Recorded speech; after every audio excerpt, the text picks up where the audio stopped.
Alrighty, we'll get started in just a moment here. Alrighty, we'll get started in just a moment here. Alrighty, we'll get started in just a moment here.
Alrighty, let's make sure that I don't have an echo here anymore. I just had an echo, so let's make sure that's gone. Alrighty, let's make sure that I don't have an echo here anymore. I still do. Let's fix that real quick.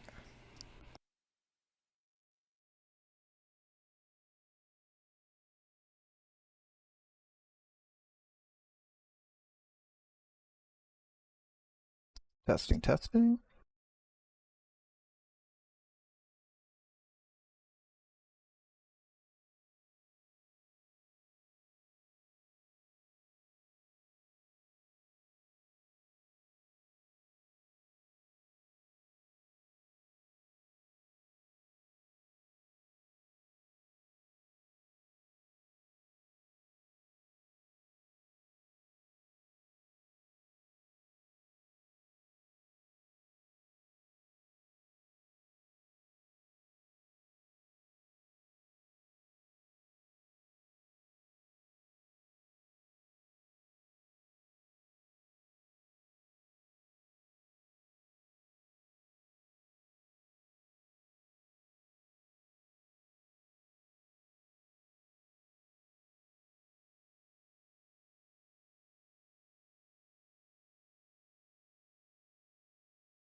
All right, let's see if we can figure out where this echo is coming from.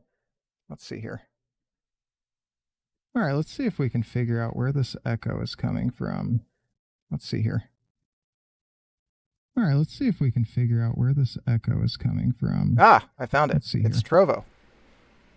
All right, All right. Wonderful. Incredible. We've done it. We've succeeded at everything we meant to succeed at. All right. Let's get going here.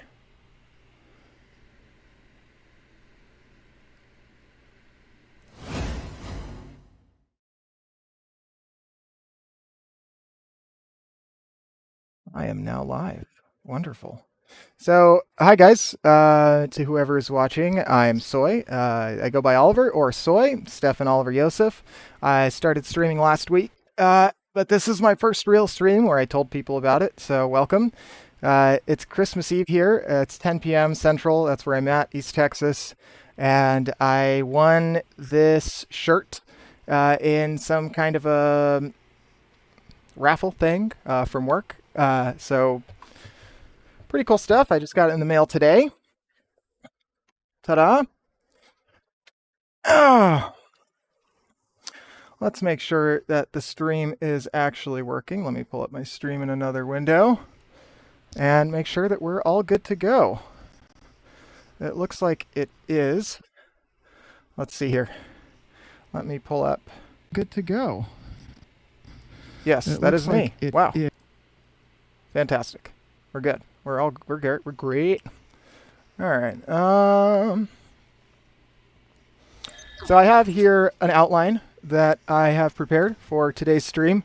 I will be posting these on my Patreon from here on out. I've got a few tiers to the Patreon, and one of them and above gives you access to these things that I will prepare for each meeting. So this is a little skimpier than I think I will be typically preparing for one of these sessions.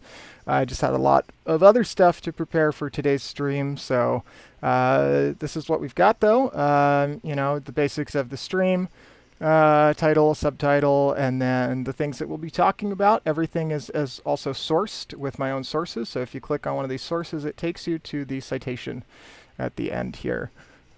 So we'll be talking today about epistemology, knowledge, fallibilism, foundationalism, and some theories of knowledge, and why we believe the things that we do, and what knowledge is, what the scope of knowledge is, how do we know that Santa's real, you know, things like that, the big questions. So without further ado, let's switch inputs here to my Elgato. I am playing on the PlayStation through an Elgato capture card. Thanks for following, Tom. I saw, I actually didn't realize what was going on. I hadn't started the stream yet, and I saw my lights flash red, which is what happens whenever someone follows. So perhaps you could have waited a minute there. Hi, Polly on Trovo. I have Restream here enabled, so I'm streaming currently to, let's see, Twitch, and let's see if I can switch this input here so that you can see. Yeah, you can see all the platforms I'm streaming to currently. It's Twitch, YouTube, Facebook, my personal Facebook, Discord, and Trovo. So all of that is connected. Hi, Polly. Today we're talking about some philosophy stuff, namely epistemology, knowledge, fallibilism, and foundationalism. So epistemology is the study of knowledge and what knowledge is. But before we get too much into that, let us find somewhere to drop. So let's go Greasy. I think we've got a... Do we have a daily quest there? Yes, to open ammo boxes. So we're going to... Hannah, would you do me a favor and would you click the home button and click on HDMI splitter for me? All right. So we're going to drop here. Unfortunately, my ping is not doing too hot. That is a terrible ping. All right. Maybe this won't be very long. We'll see. We'll see. We're meant to survive here. All right. Fantastic. Right, epistemology. So Wikipedia says it is the branch of philosophy concerned with the nature, origin, and scope of knowledge, epistemic justification, the rationality of belief, and a lot more. So some of the first things that we're going to talk about before we get into fallibilism and foundationalism specifically is the very basis of knowledge. Why was I not getting the option to do critical hits there? Someone's on me here, and I think they're in front of the house. I know I will kill this person. So is that knowledge? Good question, Oliver. Thank you.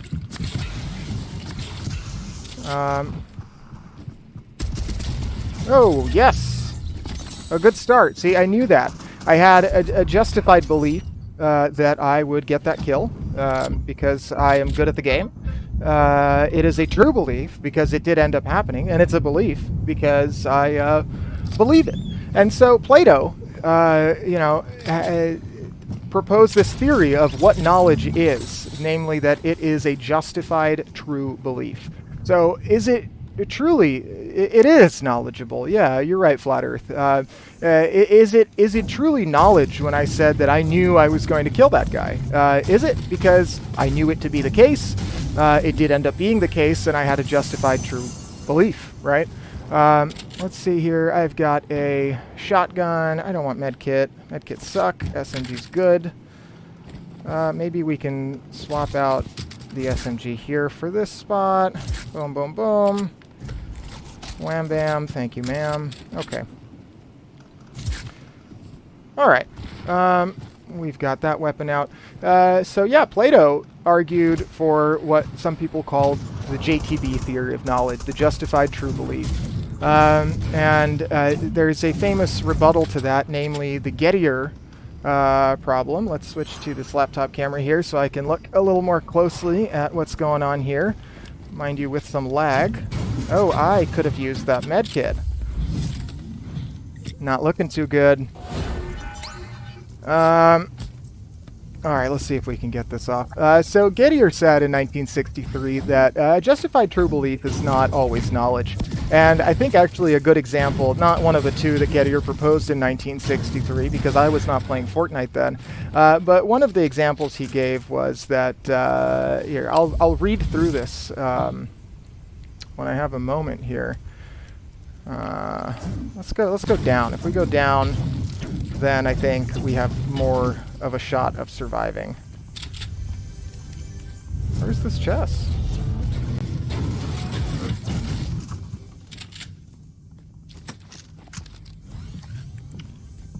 Okay. Okay. Alright, okay.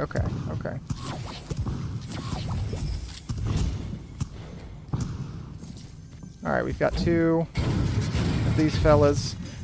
So the Gettier problem is it's a series of two examples that he gave back then to show why the JTB theory does not adequately explain knowledge. And so, is this an NPC? Is that what this is?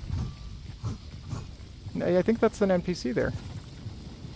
So Gettier said, oh gosh, 3 chests. I can't even talk about what Gettier said at this rate. Oh man. Got an MK. Oh, this is hard. Keeping track of all this is difficult.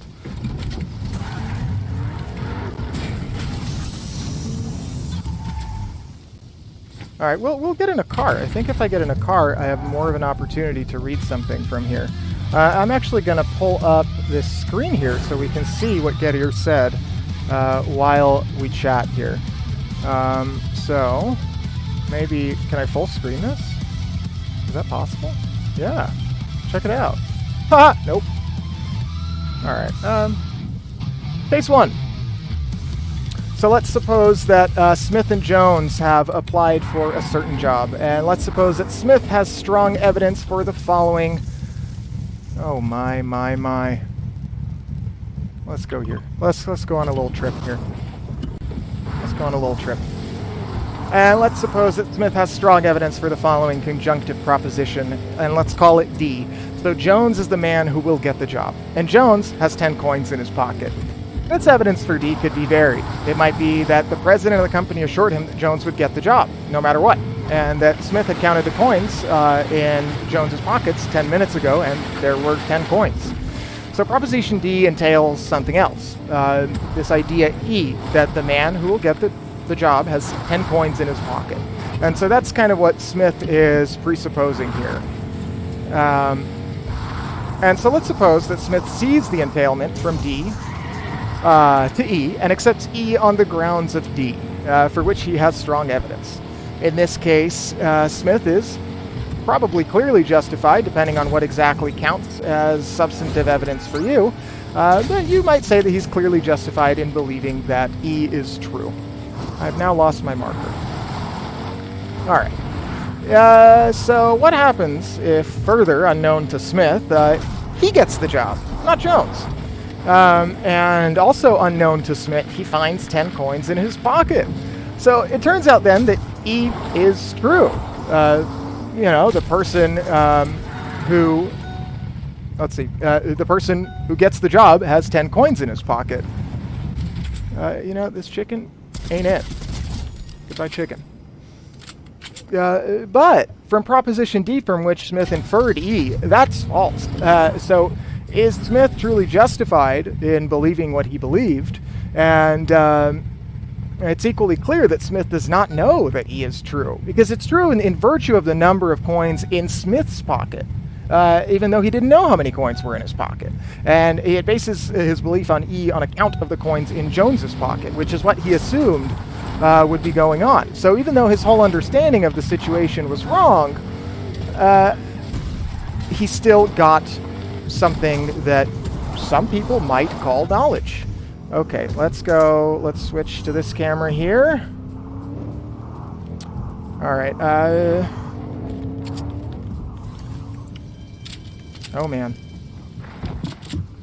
All right, we're moving up. We're moving up in the world. I'm gonna use this big pot.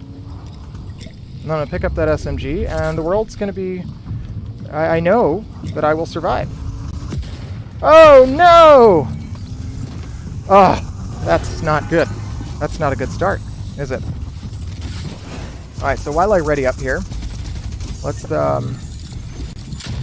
back up a little bit. So, you know, can we say that it's knowledge, what happened to Smith there? Did he know that the person who was going to get the job had 10 coins in his pocket? It was a justified true belief, but it seems on the face of it a little bit ridiculous to say that that is knowledge, right? It's not something that he had any reasonable reason to know, and in fact the reason that he got it right was kind of a mistake, yeah, on the whole of it. It wasn't something that he planned out and knew with any foresight by any means. So let's see here. Right, so let's talk about case 2 here, which is a second example. All right, so Smith, it is claimed by a hidden interlocutor, has a justified belief that Jones owns a Ford.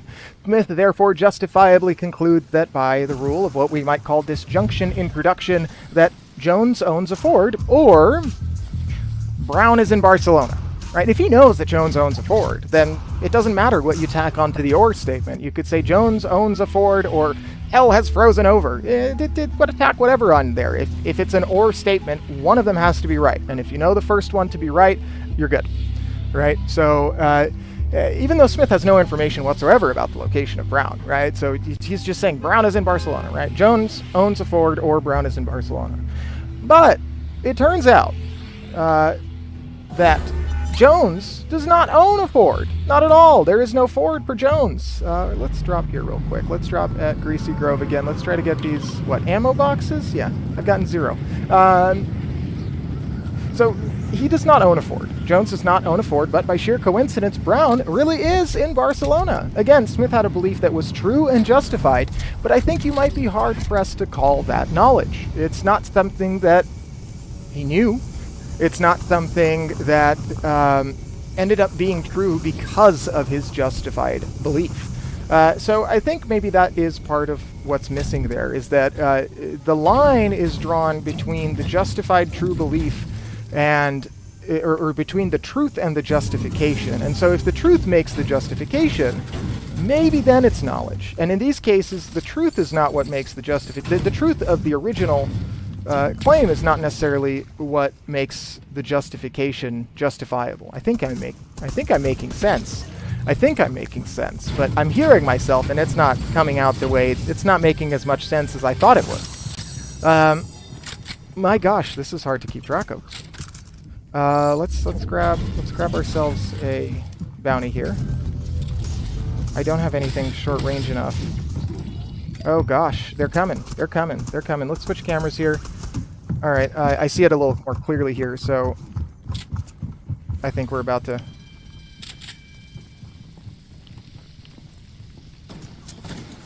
Hey, ammo box. Look at that. Wow. So when I broke that ammo box earlier, I was failing myself, right?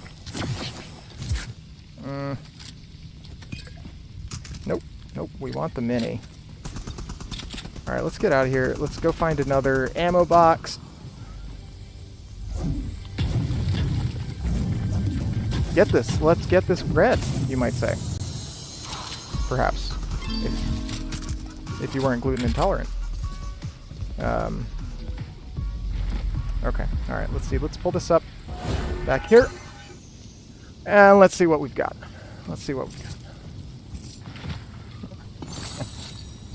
Do we want an AR? Yes, we do. Oh.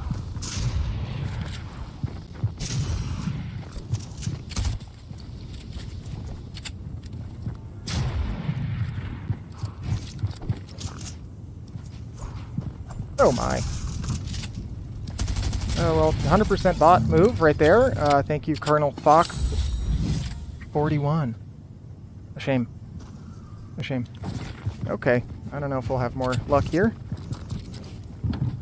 Oh, I'm really lagging here. Oh, gosh. Alright. I'm running. Oh. Oh, no! My justified true belief! Shame on me. Shame on me. Bot lobby, I know. You know, it's hard. I got two screens here. I got the TV, and that's what I'm...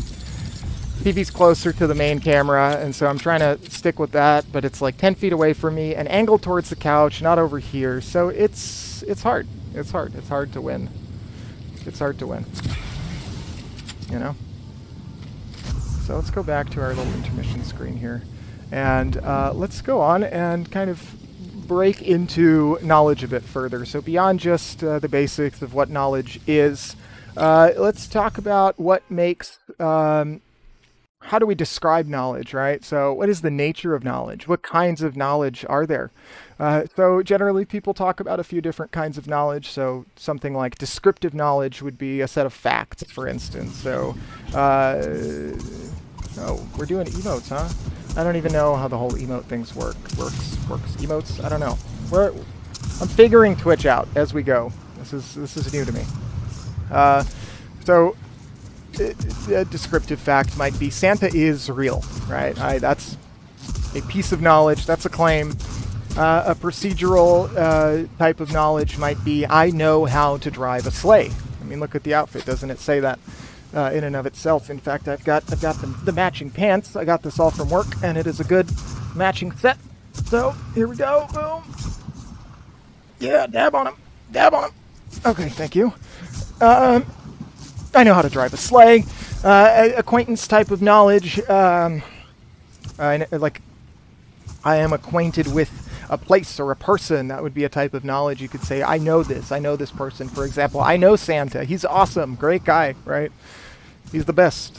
We got the best people. We got the best Santas. So how do we get knowledge? What's the origin of truth? What's the origin of facts? What's the origin of these skills?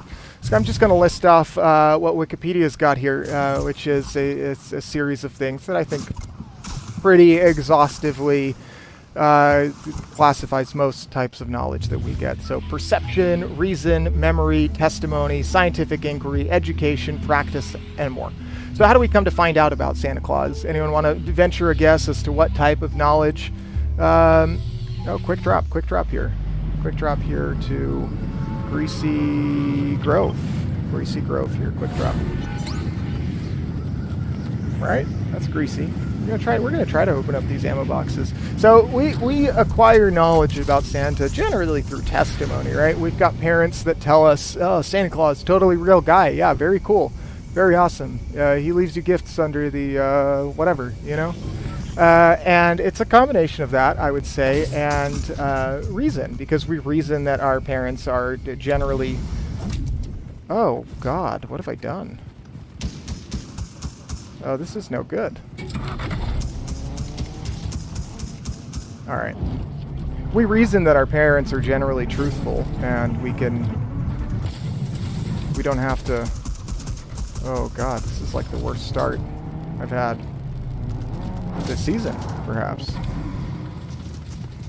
Alright, I need a weapon here. Let's see what Tomato Man has got. Rift, sniper, and then bullshit. Ugh. I think I've got... Okay. Alright, we'll take that. We'll take that. We'll take that. Let's go in deep. Oh, no! No good. GG. Yeah. Let's try this again. Maybe I'll stare more at this screen. In fact, let's ready up. Let's switch to our screen here. And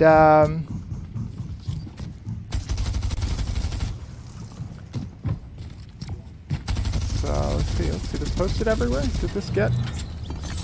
Do we have... Yeah, we do. We've got this... So I am the Restream bot. That is me. I am Mr. Restream. So we've got a second screen here that I'd like to put up and show a video kind of on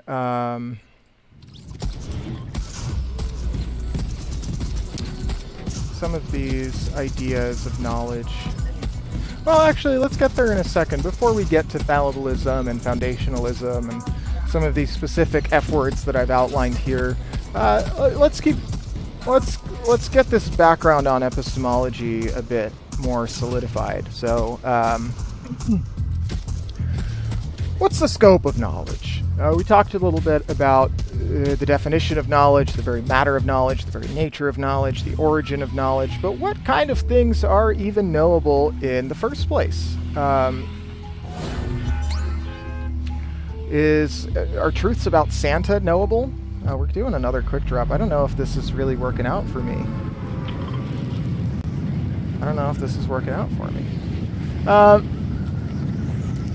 Man. All right. Look, let's try this. Let's see how this goes.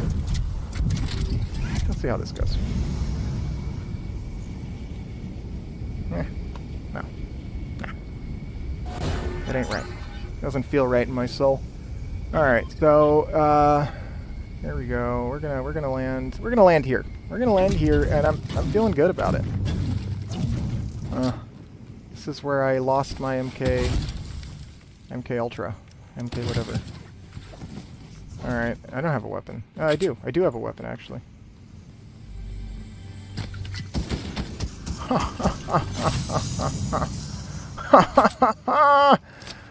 Oh yeah. Oh, that feels good.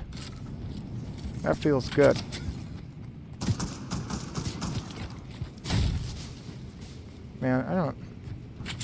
This ping ain't working for me. Oh, come on, man.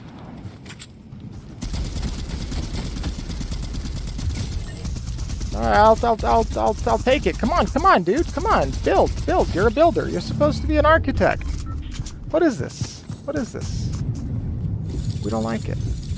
I don't like it. I sure don't like it.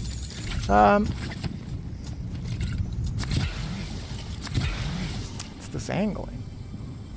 Right. Scope of knowledge, right? Scope of knowledge. What kind of things does knowledge cover? Can we know things about Santa?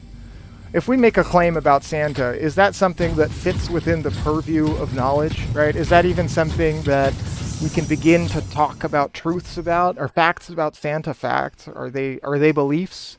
Can they be? So if we go back to the true and justified belief theory of knowledge, are the things that we say about Santa, can they ever be true? Can they ever be justified?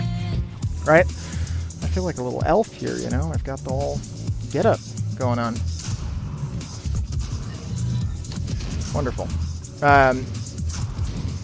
Let's move beyond Santa, because we're grown adults here, and we've got real issues. God, math, universal truths. You know? So, you know, kind of on that note, what makes a belief warranted? What makes a belief justified? So some of that falls under the purview of what epistemologists or philosophers would call epistemic justification. So that's kind of the idea that you have a reason to have your knowledge. You have a reason behind your beliefs. Your beliefs are warranted. And on that note, what makes a belief rational? Is it the justifiability? You know, the ability to present justification? Is that what makes a belief rational? Are children justified in believing in Santa? Are adults justified in believing in Santa? What of religion? You know, where does that fall on that spectrum? When we talk about Santa and his truth, you know, we kind of excuse children. But they're wrong. You know, there is no Santa. And I'm saying it here, and I'm saying it live, and I'm saying it because it's true. There is no Santa Claus. There is no Santa Claus. And you know, it's tough.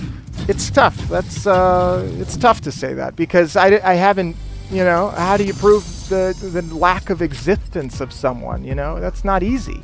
It's not easy to say there is no X, because, you know, it's like Russell's teapot. How do you begin to prove the lack of existence of something? Okay, so this guy's messing around. He's messing around with me. He's messing around with my heart. That's what I think. very unprofessional here. Oof, man. Come on. What? I did an edit. Do the thing. Ooh. Is this guy going up? Is this guy up? No, he's not. He's not up. He's not. Man. Alright, let's switch screens here so I can, y'all can have a good look here at what's going on. I don't know about this here. We'll break through this wall. Whoa! Alright, bot lobby. You're right. Good job. Throw him a GG. Maybe I can... Oh, shoot! No! Oh, guess what? It's a bot. Wonderful. I will, I'll go with a fist pump emote. Seems more respectful than some of the other choices. More fist bumping, right? Okay, I don't know what the deal is with my ping. It's a horrible, terrible issue. Sidearm pistol. You know, I just might have to. I know, right? Hey, Hannah, would you give me an unfollow and a follow? Okay. Testing. Let's see if I'm...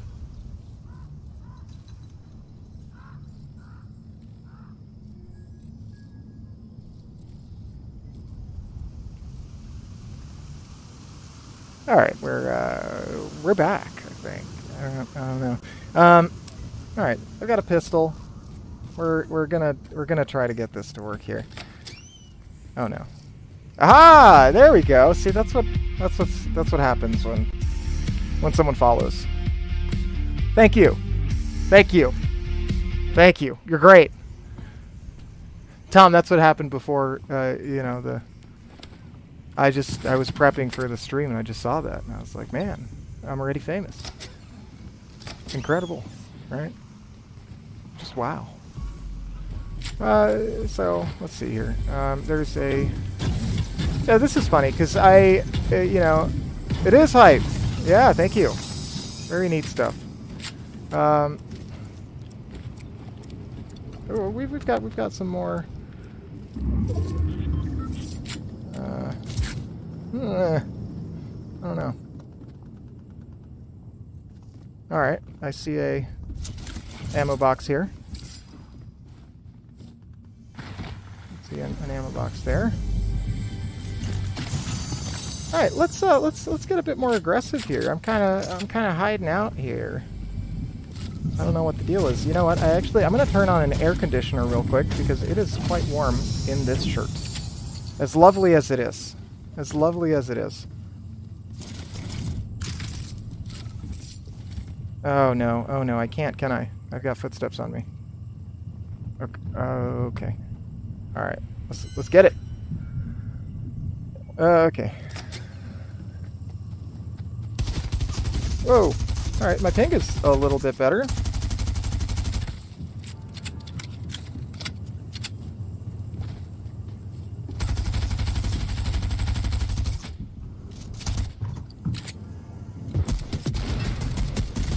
Get on! Yeehaw! Wonderful. Wonderful. Wonderful. Did you like that? Did you watch that? You didn't watch it, did you? Okay. Okay. Okay. Alright.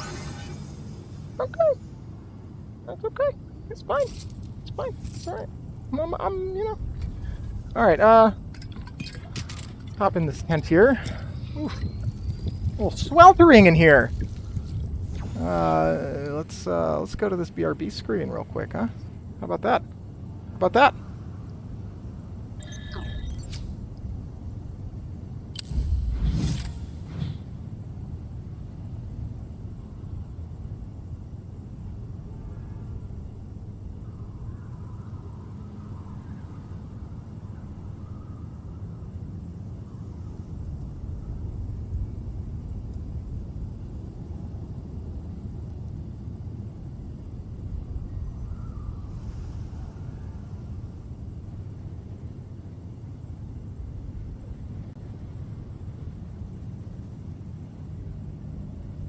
All right, let's see. I have returned. We're back.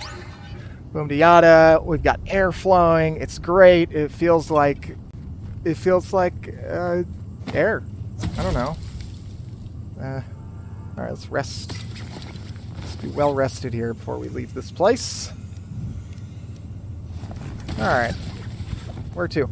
I've got all my ammo boxes open. Do I? No, I've got 2 more I've got to open. So let's go maybe next building. Oh, wonderful. We like that. We've got a car here as well. So yeah, what do we think about the rationality of Santa? Is it cool or is it lame? What does chat think? Do you believe in Santa? Type it. Let me hear it from you.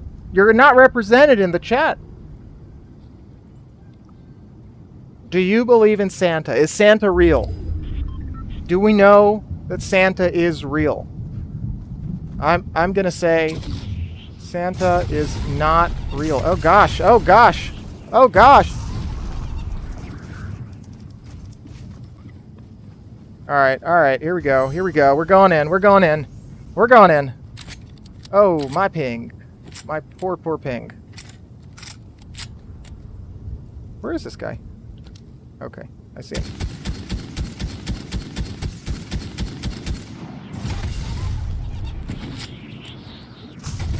Oof. Oh, my ping. Oh, my ping. Oh my gosh. Yeah, take that.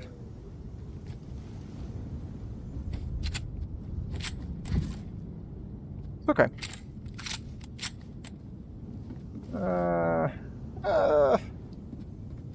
Okay, here we go. Good. All right. So we're at 6 out of 7. Go back to this here. We are trying to find an ammo box, and we're trying to find justification for the existence of Santa. And so far, it seems like we don't have any defenders of Santa. So, is this a joke? I don't know. Why do we tell children that Santa is real? Like, I've thought about this before, and I can't really find any good reason to tell my children that Santa is real. It just seems like, I don't know, unnecessary. It seems like a lie, you know, like just, I don't know. I don't know how to maybe properly put it into words, but I don't know if our kids are going to grow up talking about Santa, you know what I mean? Yeah. Tradition? Maybe? Maybe. I do need a car, though. Oh, gosh. Oh, gosh. Alright, here we go. Okay, so, you know, we've talked about kind of these general outline type ideas for epistemology and knowledge. And now that we're driving a car, this might be a good time to switch over to our screen here that has our video, our crash course video, which will talk a little bit about Karl Popper and an introduction to fallibilism. So let's hear what he's got to say, all right? Crash Course Philosophy is brought to you by Squarespace. Right, this is working? Yeah. Share your passion with the world. All right. Imagine being alive when Albert Einstein was developing his theories of relativity, or witnessing the birth of psychology as Sigmund Freud and psychoanalysis took over the scientific mainstream. The early 1900s was an amazing time for Western science. Yeah, right. This is working? This should be working. There was another figure on the Yes. intellectual scene when these great minds were at work. Young philosopher Karl Popper was born in Austria, Freud's home turf, but built his career in Britain, giving serious consideration Karl to Popper. new ways that these and other scientists of the time were thinking about the world. And after looking at different methods that people like Einstein and Freud were using, Popper came to an understanding that not all scientific achievement was created equal. He ended up making an important distinction between science and what he called pseudoscience. And in the process of doing this, he taught us volumes about the nature of knowledge itself and how we can best test it and challenge Popper. it to bring us closer to the truth. Thanks, Carl, I should say. Carl seems like a... Ooh, he's gone. I don't know. Emerging at roughly the same point in history, Freud and Einstein both made predictions that they hoped would help us better understand our world. Freud, concerned with the individual psyche, predicted that our childhood experiences would have a heavy bearing on who we grew up to be. Meanwhile, Einstein waited patiently for a solar eclipse that could disprove his entire general theory of relativity, depending on what it would reveal about how light travels through space. And then there was Karl Popper, born in 1902, who grew up to observe these predictions with keen interest. As a young scholar, he learned about the psychoanalytic theories of Freud and attended lectures given by Einstein himself about the rules of the universe. And he noticed that these great thinkers used different methods. For example, Popper observed that Freud was able to make just about any data point work in service of his theory. Freud could explain a person's intimacy issues, both in terms of not being hugged enough as a child or in terms of having been hugged too much. Meanwhile, is that a good thing? Is that a good thing, right, to be able to use data points in support of your theory no matter what the data points are? I'm not going to answer that question, but I think, to me, the answer is I need to kill this bot. That's the answer to me. Oh, I bet he thinks I'm the bot. Oh, this is cool. Ugh.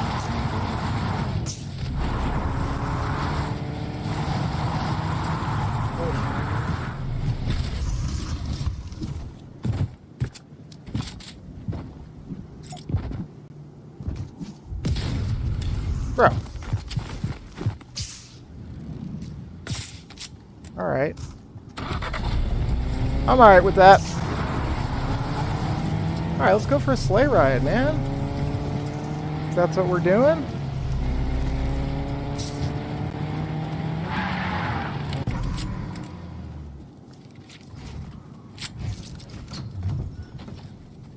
Oh.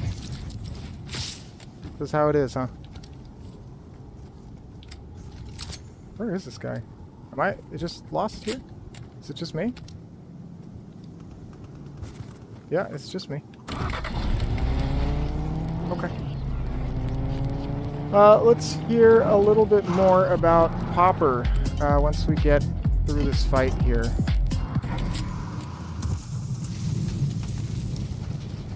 Alright, let's switch this laptop cam and see what we've got here on our horizon. The ping not being good really is not helping this whole...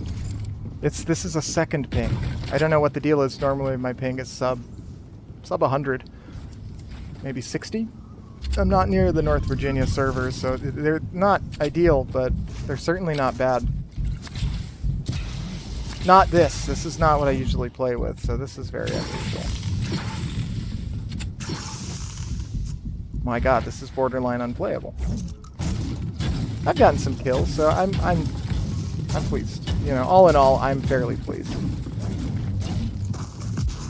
Oh, shoot.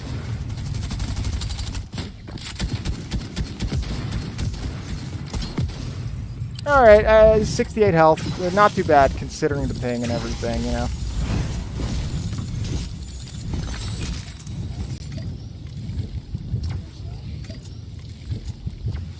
Alright, let's hear some more Popper, right? Let's hear some more Popper. Let's put Popper full screen, you know?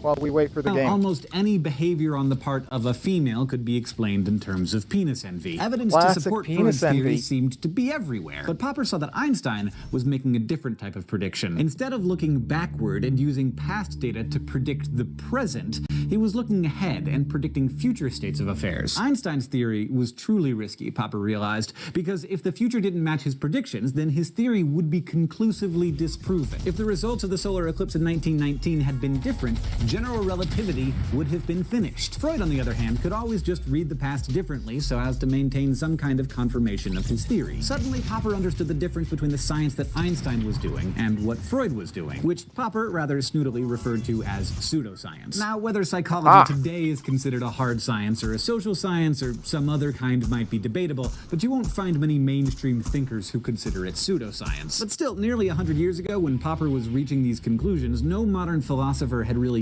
characterized what science truly meant and what the implications were for the pursuit of knowledge. The traditional understanding of the scientific method, going all the way back to the ancient Greeks, relied on the belief that to look at the world with a scientific eye is to observe with no preconceived notions. You simply look, see what you see, and then develop hypotheses based on those observations. So you look at scientific method, and pretty self-explanatory. You look at another swan, it's white too. You look at enough white swans, and eventually you hypothesize that all swans are white. This is what Freud said he was doing, observing relationships. But instead of it being the relationship between swans and their colors, it was between particular human phenomena and human behavior. But Popper argued that everyone has preconceived.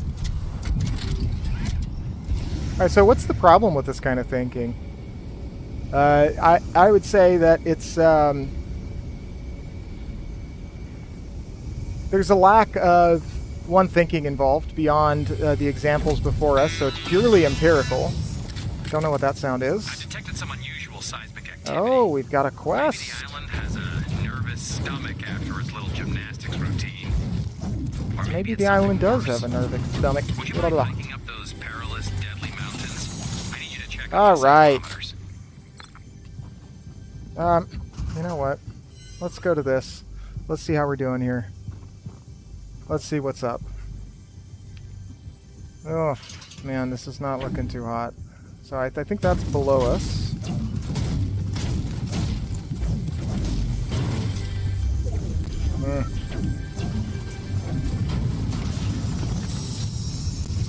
We like that. That's good. This is happy. This is a happy time. Hey, thanks for the follow. Let's see. Generic berry flavor. Okay. It's a good flavor, too. You know, I think that's a solid flavor overall. All right. So my justified true belief that I would win the last game has carried over into this, or, you know, the first game of the night, I think. All right. Ping is back to normal. We love it. I think I've got to collect wood here, so let's mark that first. So I think my follow goal is at, I don't know, maybe 5 or something? Yeah, we're halfway there. Yeah, we're living on a prayer. All right, let's hear some more from good old Mr. Green here.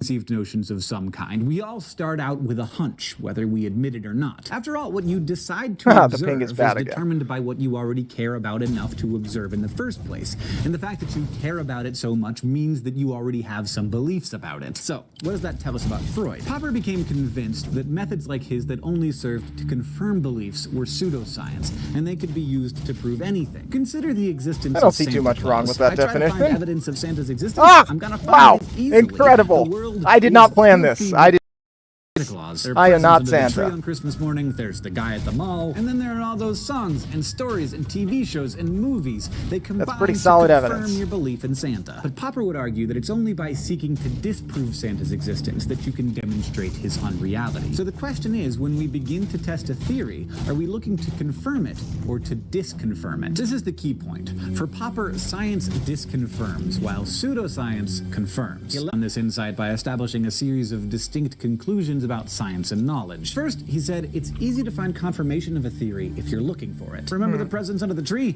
If you're looking for proof that Santa exists, you're not likely to keep searching for contradictory evidence after that. Right. Second, confirmation should only count if it comes from risky predictions, ones that could actually destroy your theory. Because Popper observed that every good scientific theory is prohibitive. It rules things out. This might sound strange because no one wants to be wrong, but Popper says that every false belief we discover is actually good, because that gets gets us that much closer to believing only true things. Next, Popper argued that the only genuine test of a theory is one that's attempting to falsify it. So if you were to test for Santa's reality, your method would require you to try to prove that he doesn't exist, rather than proving that he does. So you stay up all night waiting to catch him delivering his presents. This is risky, because if the person who actually shows up to put presents under the tree is your dad, then you've destroyed the Santa hypothesis. On a very similar note, Popper also pointed out that irrefutable theories are not scientific. If it can't be tested, then your theory doesn't have much value. Like, you can only confirm that Santa is real by doing everything in your power to prove that he's imaginary and then failing to do so. So you need to be tugging on Santa beards in the mall, you need to investigate reports of Santa sightings and other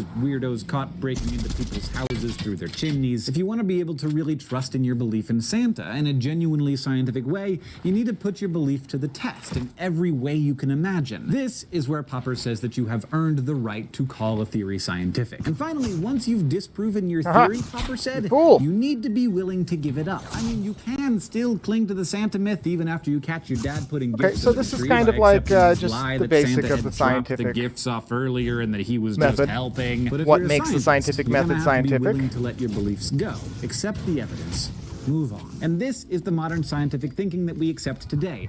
Testable, refutable, falsifiable. You don't seek to prove scientific hypotheses right, you only prove them wrong. A lot of this might seem so obvious that maybe you're wondering why we're even talking about it, but that's how right Popper was. He was one of those rare philosophers who actually managed to hit on an idea so right that we don't even really argue about it anymore. So it sounds like I've been talking mainly about science all this time, but Popper and his insights also tell us a lot about knowledge in the philosophical sense. For Popper, knowledge was about probability and contingency. We are justified in believing whatever seems most probable given our current data, and we should always be willing to revise our beliefs in the light of new evidence. In other words, our belief should be contingent upon the data themselves. This would not have satisfied Descartes, who was always concerned about certainty, but Popper never thought that certainty was possible in the first place. If anything, he thought being certain of something causes you to close your mind. Yeah, thank you for that comment, because no, you're right. And here it goes. I'm just going to rewind this, because as soon as you said what you said about certainty, he starts talking about that. Probable given our current it sure data. does, yeah. We should always be willing to revise our beliefs in the light of new evidence. In other words, our belief should be contingent upon the data themselves. This would not have satisfied Descartes, who was always concerned about certainty, but Popper never thought that certainty was possible in the first place. If anything, he thought being certain of... And this is kind of the basis for fallibilism and the idea behind fallibilism, which, since we're here, let's pull up. And I had some more notes here, I just didn't get them in the Google Doc in time, but from Wikipedia, fallibilism is the philosophical claim that no belief can have justification, which guarantees the truth of the belief, or that no beliefs at all are certain, right? So there is no way to have knowledge, really, in any sense, in any true sense. So let's go back here and let's pull this up. Let's get back into the game. Your mind, and that's not what we want. Just random drop. Always remaining open to the idea that your current beliefs might be wrong is the best way to get closer to the truth. So where does this leave us? Remember, we started out trying to prove that we know the things we thought we knew. But you have to be open to the idea that your beliefs might be false, because that's the only way that holding on to them can really mean anything. Otherwise, we're all just believing whatever we want with no grounds for adjudication between beliefs. You should keep that in mind, because that's the name of the game for the rest of this course. You only get to believe the things you have reasons for, and we're going to start with the area that is hardest for most people: God.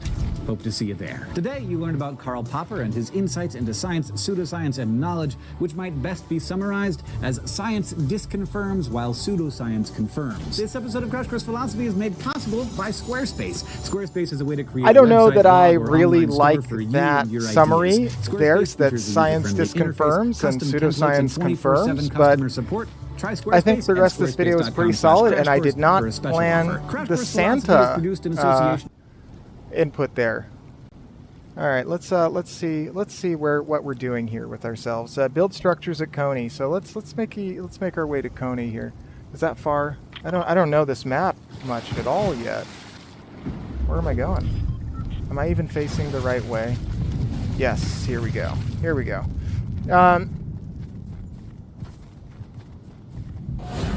Back to the regular input.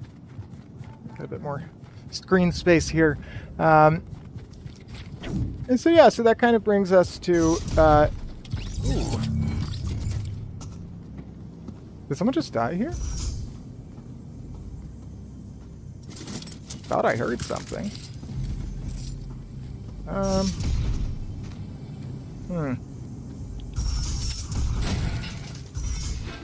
Perhaps not.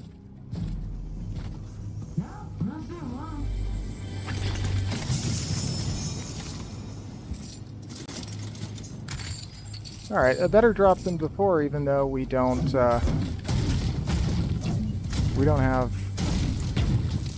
We landed terribly. It's ended up better.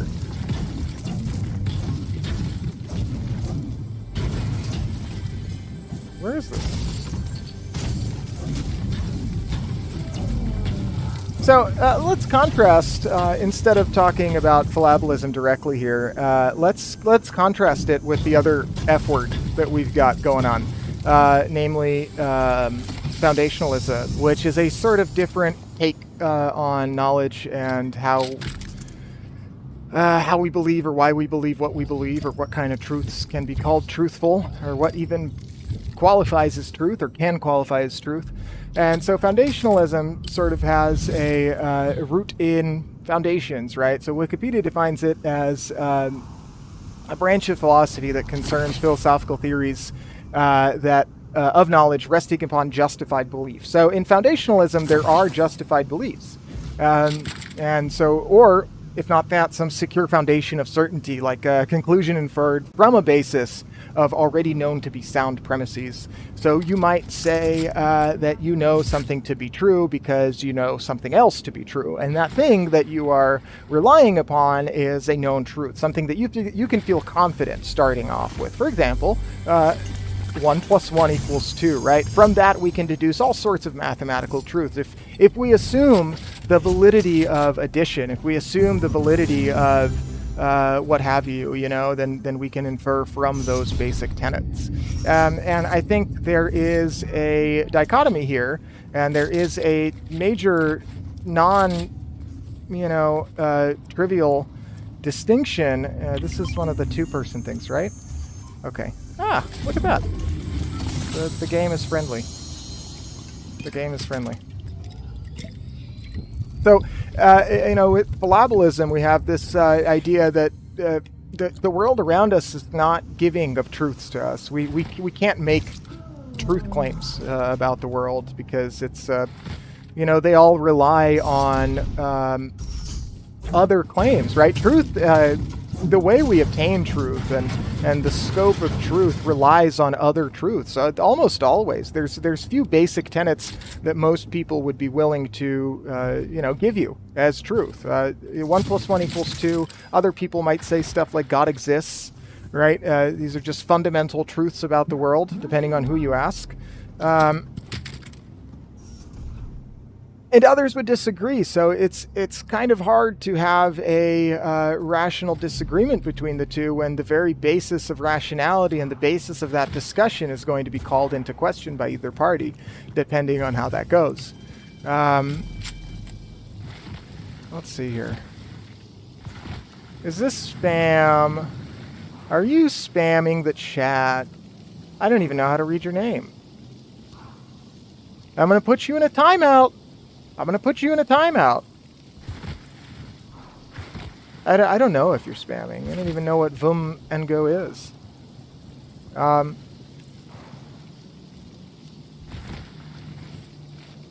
Right, and so, having a disagreement based on these, how you define the very basis of knowledge and what can even be considered knowledge means that you kind of can't compare the two very definitively beyond saying that there's a disagreement there.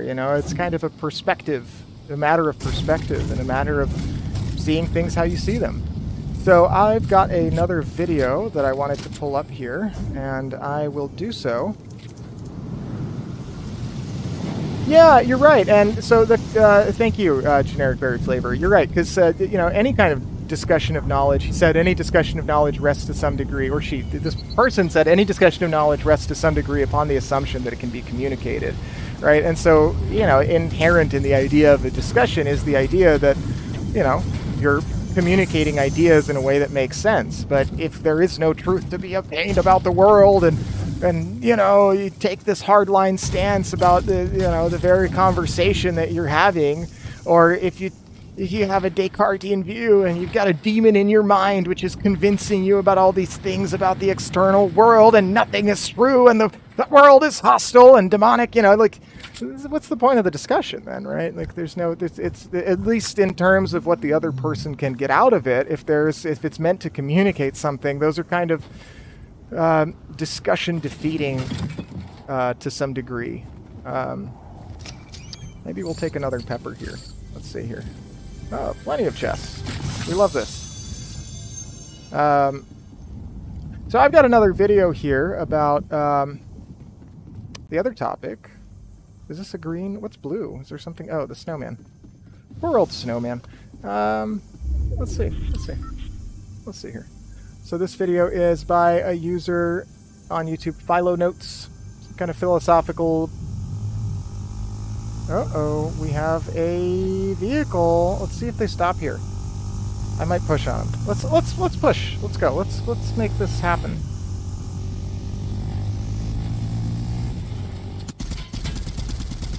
Oh, rock. Am I far? I am far, aren't I? Oof, man. Okay, so I should not have done that, really, right?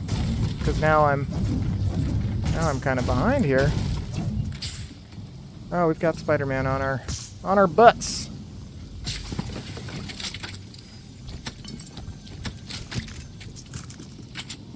I don't know if he's spotted me in the sense that he's going to be arriving here, or what, but I don't feel comfortable in this house anymore. Okay, alright. I think there's another chest.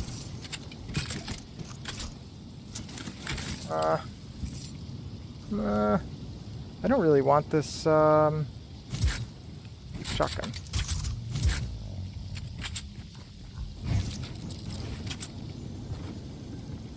Okay. Is this outside the house? No, it's in the little tiny roof. Garage roof, whatever have you. Let's see. It's just in the garage. Is it? Yes. Laundry type deal. Are we still heading towards Coney? It's no longer a viable option, but yes, that's what was attempting to do. Alright, now we're moving on. Bigger and better things. Alright, let's see. Let's go back here and let's watch this video about foundationalism. What is foundationalism? Foundationalism is a philosophical doctrine which holds the belief that knowledge is founded upon basic truths or insights that cannot be called into question, and from which more general propositions can be inferred. For this, all right, let's rewind here. All right, we're doing emotes, right? I'm not familiar with emote culture on Twitch. I know it's like a whole thing, but I really don't know. This is a baby. It's a crying baby. Are you telling me that you're a crying baby? I don't know. I don't know how that works. I don't know. All right. Foundationalism is a philosophical doctrine which holds the belief that knowledge is founded upon basic truths or insights that cannot be called into question, and from which more general propositions can be inferred. For this reason, knowledge claims can be assessed by breaking them down so as to identify their ultimate foundations and assess their validity. Foundationalism. All right, so let's back up a little bit. So knowledge claims can be assessed by breaking them down so as to identify their foundations and assess validity. Their validity. Right, so, you know, in order to discover or investigate a truth claim, you break it down into its component parts, right? So just like a proof in math, right, you would want to see what the premises are, and if those premises are reasonable, and how those premises were arrived at, generally, depending on the exact proof. But you start somewhere simple, or with a known truth, or with a known theorem, or something of that sort. So what's my thing here? Build structures at Coney? Oh, I can do that. Look at that. Look at me go. It is funny looking. That's true. It's a crying baby. Babies are funny. Except in real life. Crying babies are not as funny in real life. Alright. So, I will say my internet has been quite janky today, and typically my ping is very good. So my internet setup, for those of you that are curious, is actually very interesting because I am on a bus. So it's all LTE based, or 4G based, and so I've got actually, and 5G as well as of recently. So my oh gosh, I did not think this whole thing would be this hard to manage all of these things at the same time. This is like a difficult challenge here. It's like normally when you're leading a discussion on something, you're not. All right, let's see. SMG, MK7. Boom, we like that. I'll keep 2 MK7s because there's no reason to pick anything else over that gun. We're at 23 out of 40. Let's go. Let's get our daily stuff done here. I'm no longer at 23. Don't tell me that. Does that not count? Am I not in it enough? No, we're good. We're great. Okay, we've done it. Yeah. All right. So back to foundationalism. And before I forget, when we were talking about fallibilism, there is a very good line that can be drawn to solipsism, because kind of the same ideas are at play there.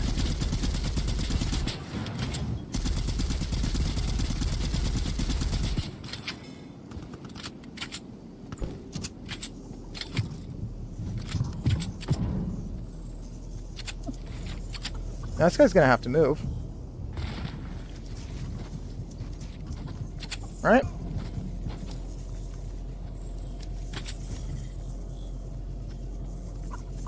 Come on, homie. Get going. Damn, dude. I don't like this guy. I don't like this chicken. I don't like any of this. I guess he called my bluff because I did end up leaving. Alright, this might be not the best time to finish this foundationalism video. So let's go back to the screen and let's see if we can hide in the grass, maybe.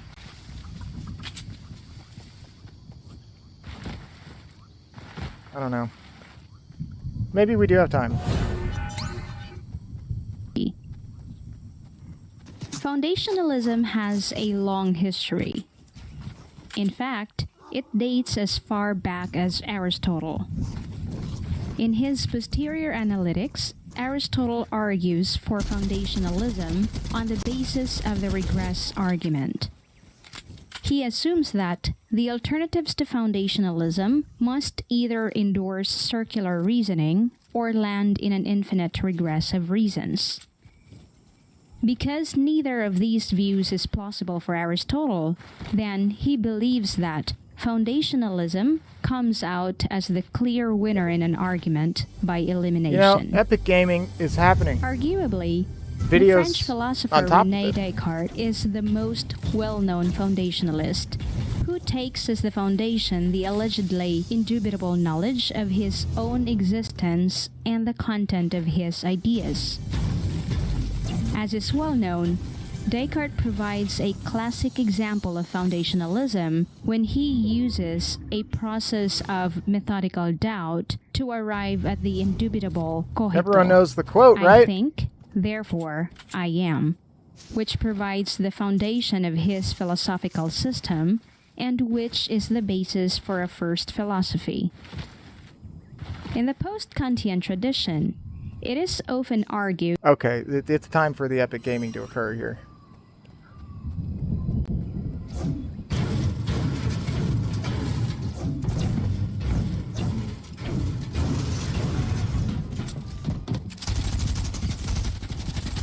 Oh, man.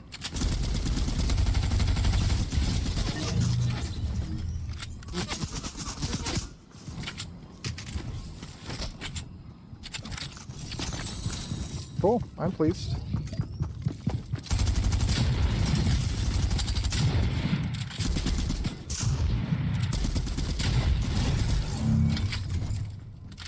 Okay.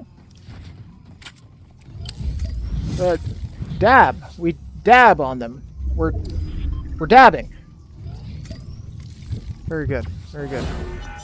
Thank you for dabbing with me. Thank you for cogito ergo dab. Let's go. Yes, let's go. Indeed. All right. So now we can maybe get back to this guy. Good old Descartes.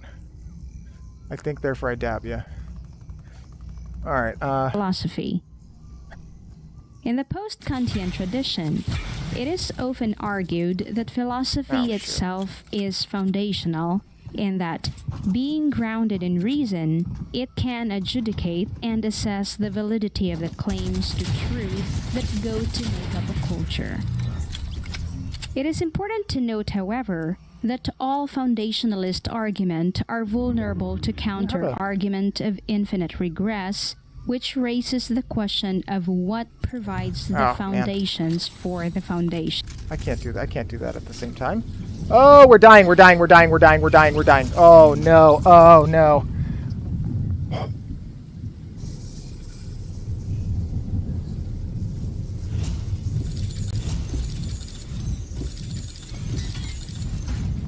This is Kant's fault. This is Kant's fault. This is Kant's fault.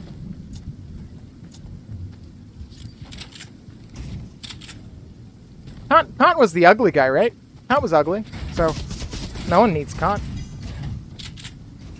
No one needs Kant. He was unpleasant, or was he pleasant? He died a virgin, I think, because he was either unpleasant or unattractive, and I think it was unattractive.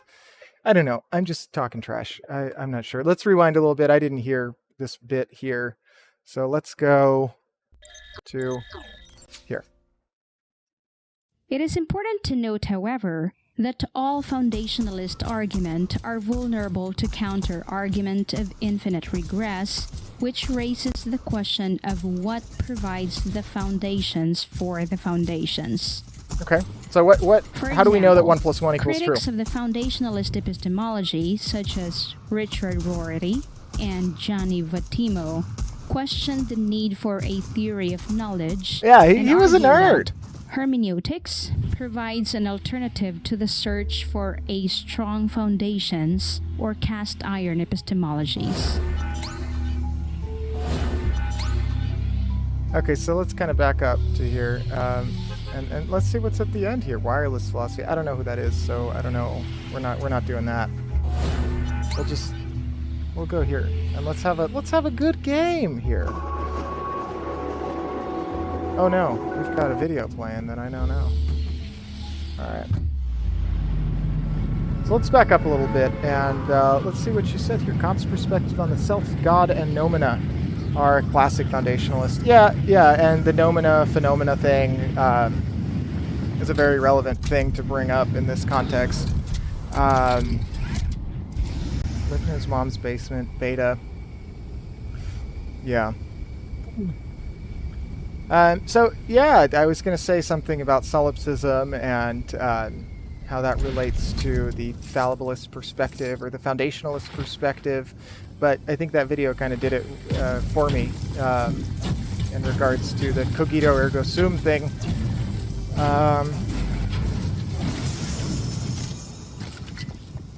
Oh my.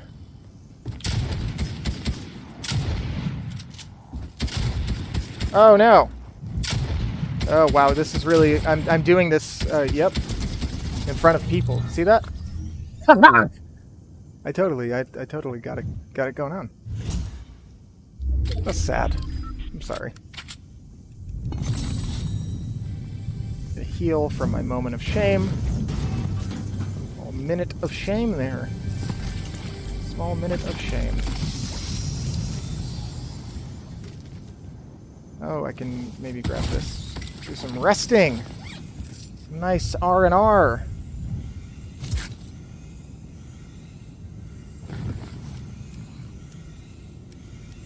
I might as well put it away.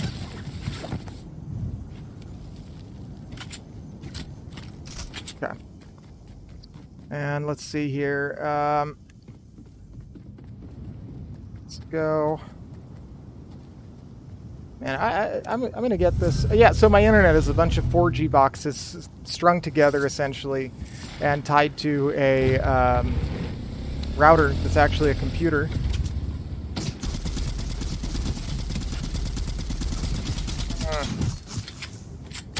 This is not gonna work for me.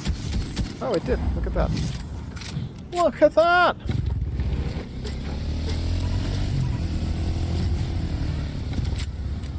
Alright, what do we got? Some bot stuff. Small victory on my part. Let's see what this looks like. More vibey. Got more vibes here. Now. Maybe if I collect this and I put it back in, I'll have something good for next time. And then I can pick up some other heal here. Is that minis? No, but it's something. Alright, we'll take that. I'll accept. Did I reload appropriately? No, I did not. Man, my vehicle's coming away from me. Wow,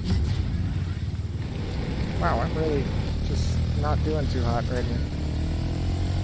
Got me 2 bot kills.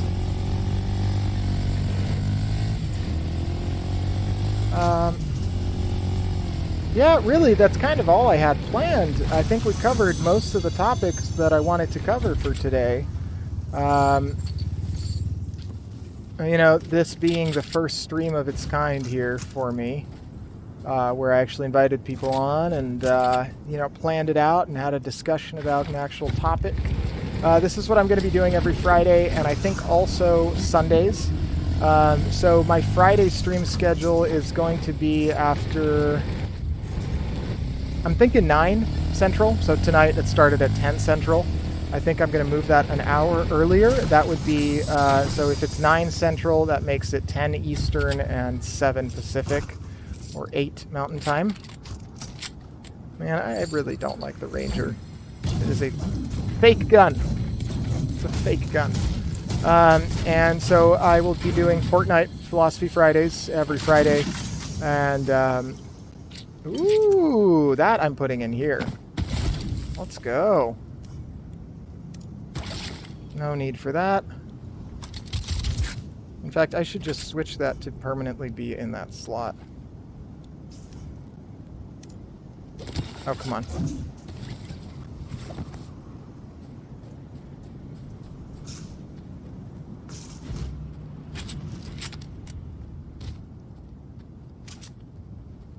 Oh, man. Oh, man. Where's he at? Where's he at? Let me at him! I need some shields, man.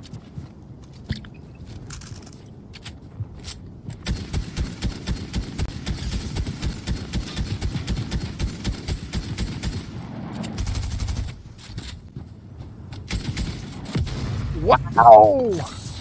One shot, man! I didn't know that auto would do over 100.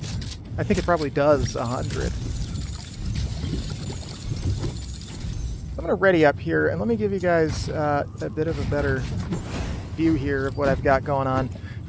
So this is light I've got here. You can see a little bit more of the chat on the side of the screen here. I play with a PlayStation controller on my PlayStation. It's got paddles on the back. The paddles are very essential to my gameplay, I think. I also play kind of this claw style, but not fully claw. So I do place my first fingers on the bumpers, and I place my second fingers on the triggers, and my third fingers go on the paddles here. And I hold the controller with only really one set of fingers. So the main problem I have is I kind of have to put it on a surface, or else the controller slips out of my hand. So That's how I play. I don't really do the claw thing where I reach down with my front fingers, although I do sometimes. Mainly to switch mats or to hold square to interact, you know, something like that. Yeah, so my internet, my router box has been having some issue. So like I said, I've got all these different internet streams. I've got an AT&T 4G box. I've got a Verizon 4G box. I've got two T-Mobile boxes, one 4G and one 5G. And my PS4 is supposed to just go through the 5G box. But my router is supposed to combine them all into one stream. So one Wi-Fi connection that, let's just drop randomly and let's go to something that looks neat. Let's say Coney. Well, we're a little late for Coney. Kind of a little late for anything here. I don't know if I can even... Let's go that way. Right? We can make it towards... No, that's not going to be it. Maybe Greasy Grove. Perhaps. Am I on the right track? Am I going towards Greasy Grove? Jeez. Jeez, man. There we go. That's wonderful.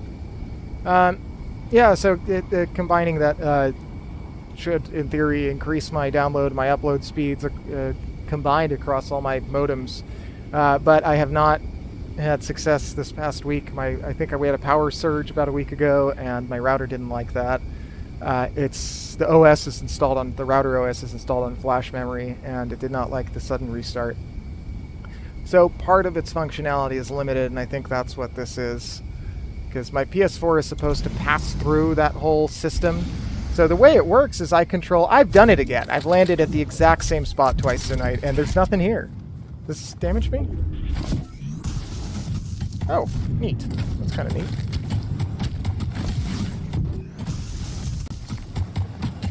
That's not neat. That's not neat. Having bad ping is not neat.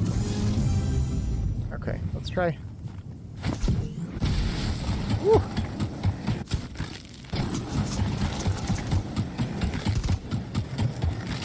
This ain't working for me, is it?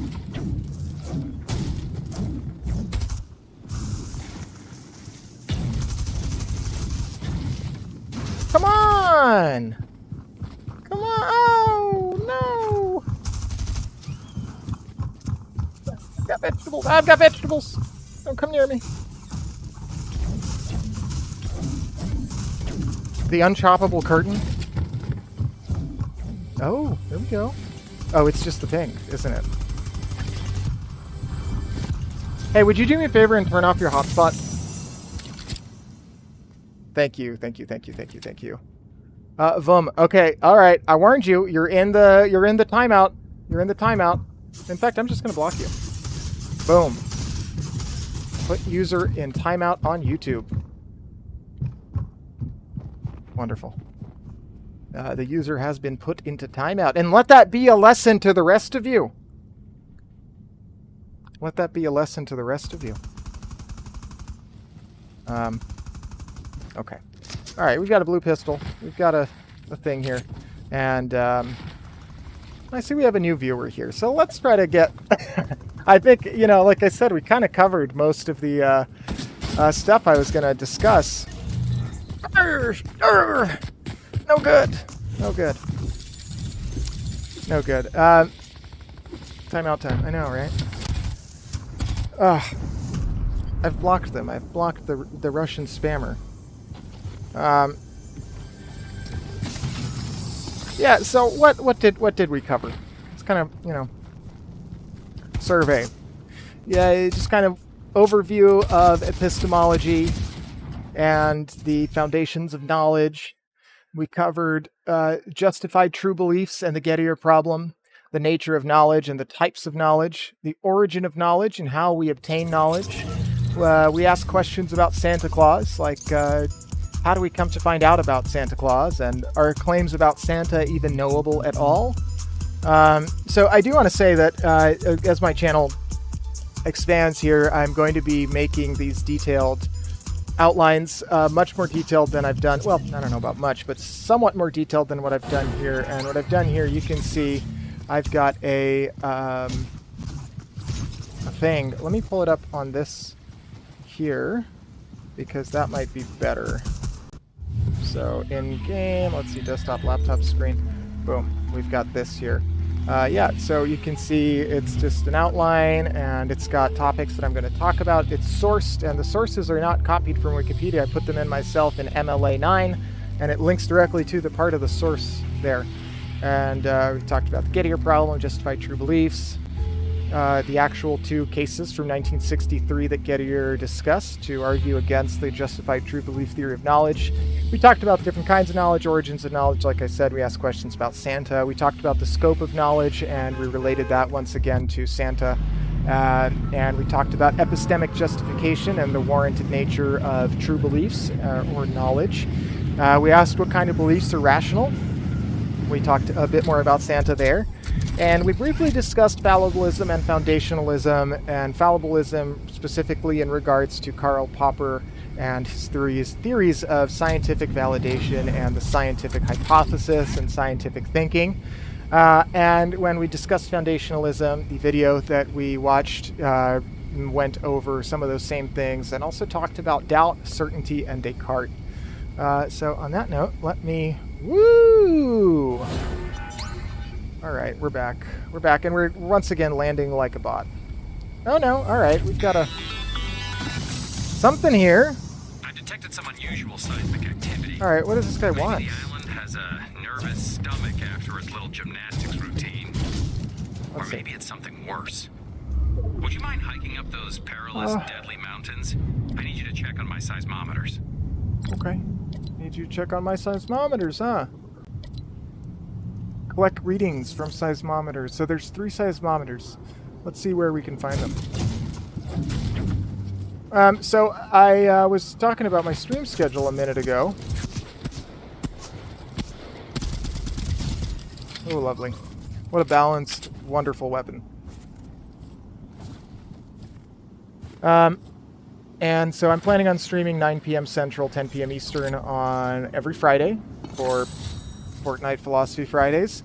I've been playing a lot of a game called Splitgate lately, and you get these loot boxes in that game, and I've been saving them up. So you get maybe 1 a day, maybe 2, depending on, you know, if you do the challenges or whatnot. And I've got over 90 saved up by now. And I had a 72-day play streak that I accidentally interrupted, so I'm back to like 10. But anyway, I'm going to wait until I collect about 100 of those loot boxes, and I will open them all in a row on stream one day. So that's exciting. But I will be doing Splitgate Sophist Sundays, I believe. I'm thinking of doing Sundays and talking about, you know, not in the modern use of the word sophistry or what have you, but in the, you know, ancient Greek kind of teacher of philosophy term.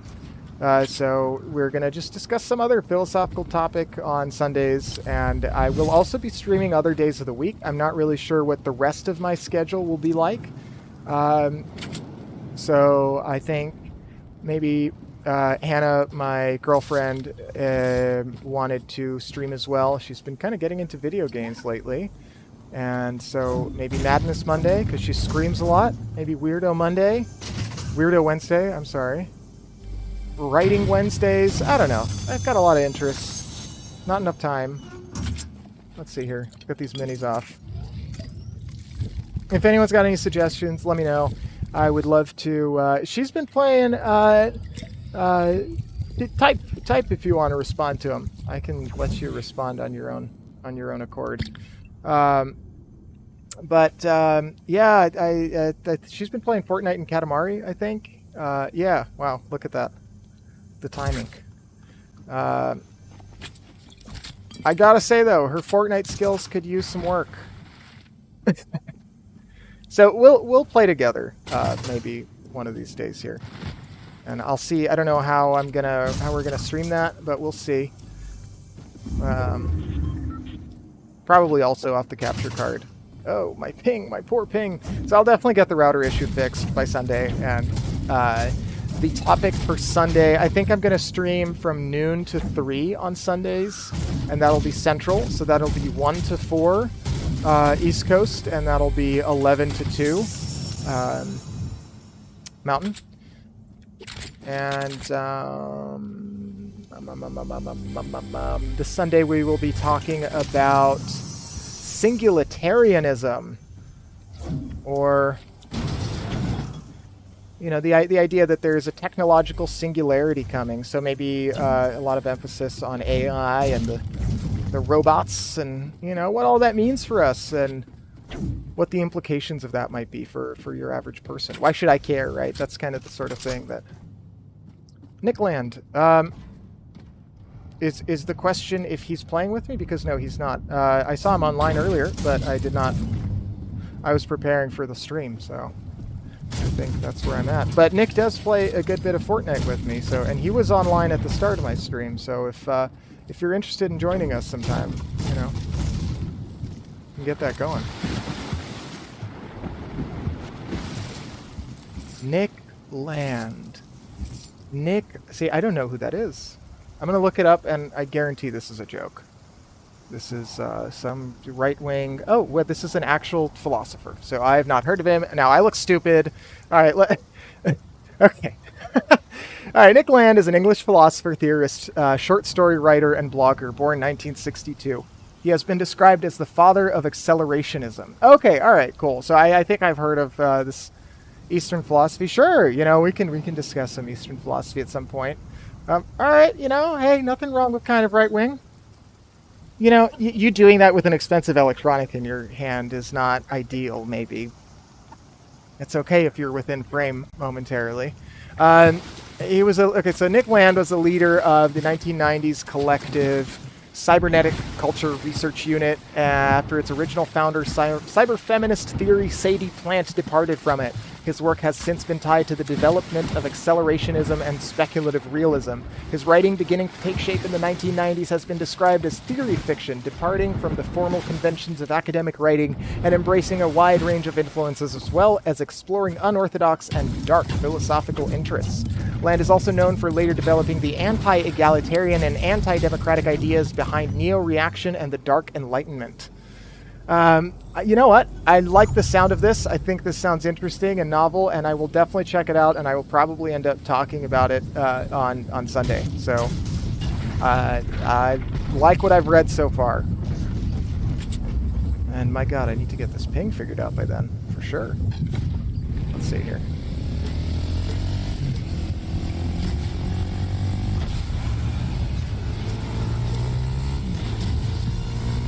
What's that?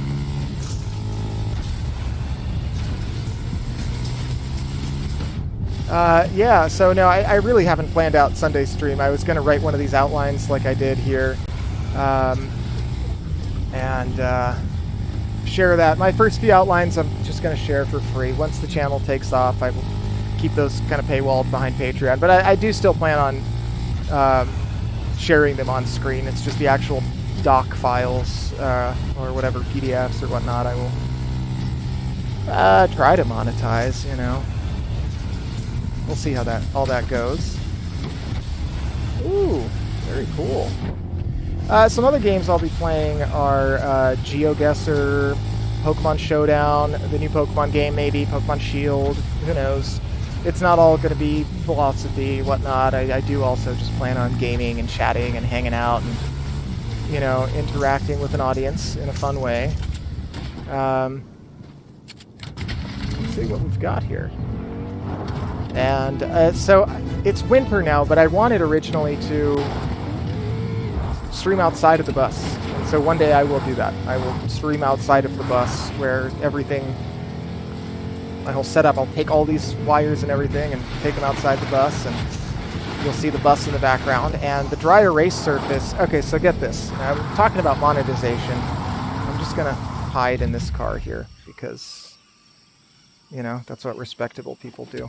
Let me use this real quick first.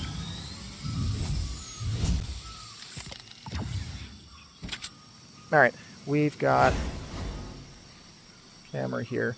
Yeah.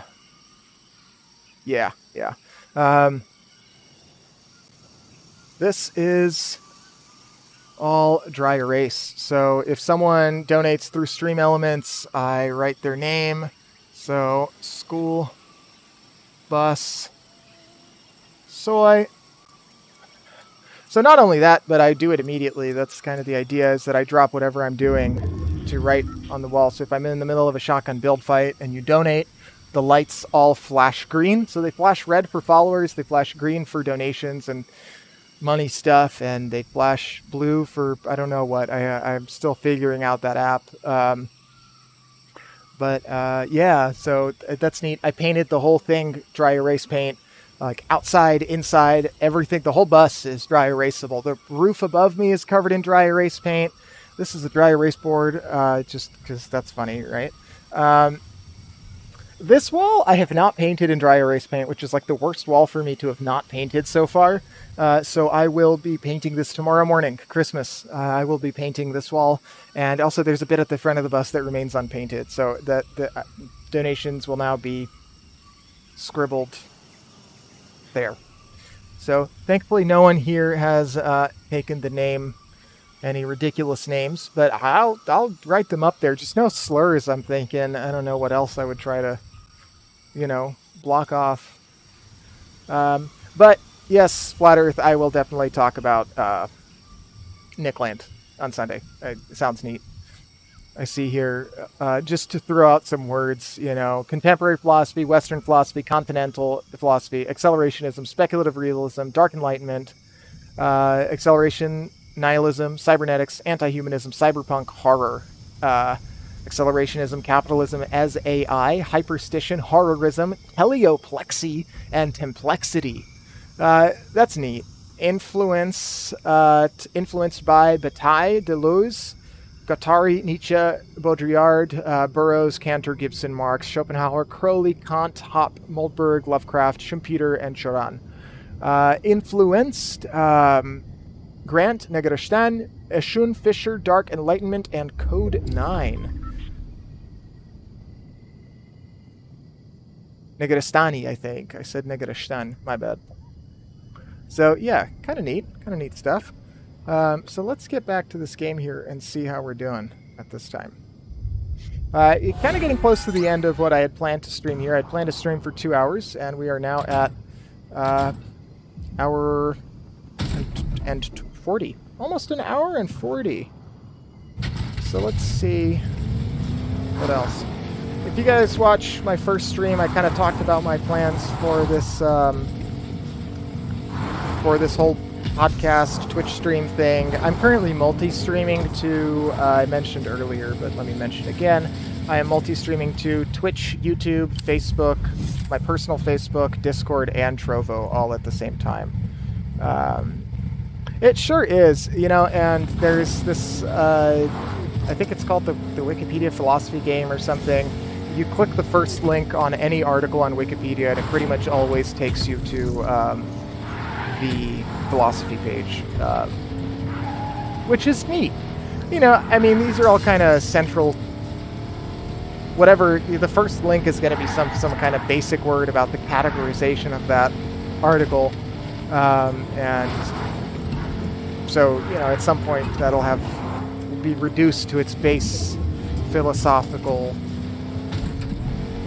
meat, the meat at the core of the lollipop.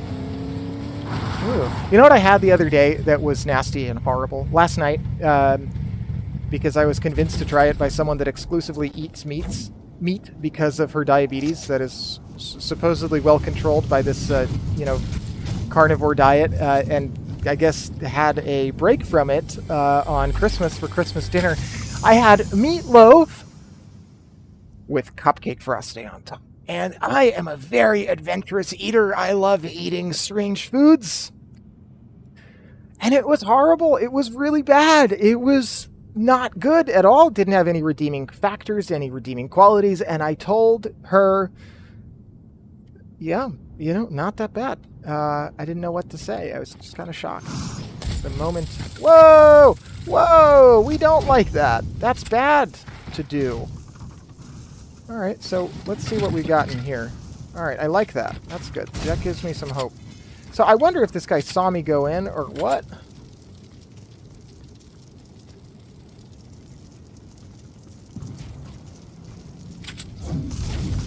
All right, I see an opportunity for personal enrichment here. We've got this chest. Huh. So I assume that's the fire doing that. I don't know.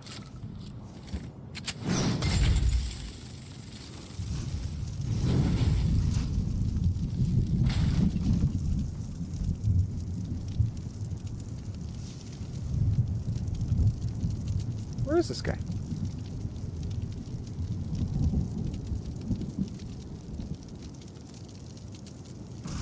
I'm thinking he's got to be behind one of these trees here.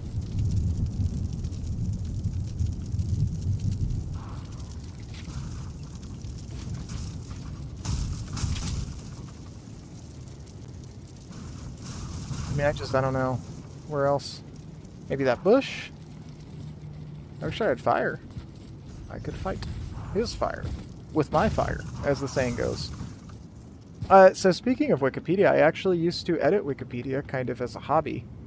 I was... let me see how many edits I've made in total.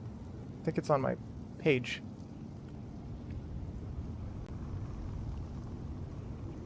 Over 500. 574 edits.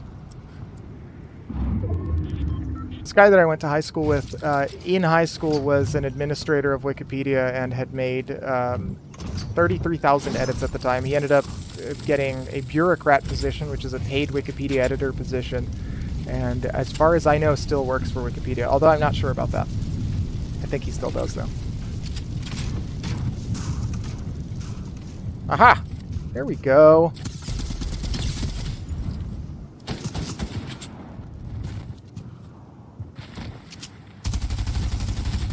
Yo! Yo! No! Yo! No! Oh!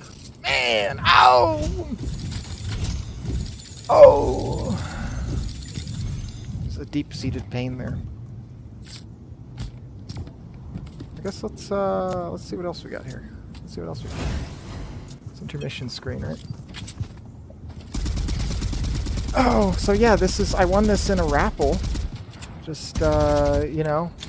I think I signed up for extra work hours, and hey, thanks for the follow, whoever that is. Let's see who we got on here. Stinky Omar, thank you for following. Appreciate you. Awesome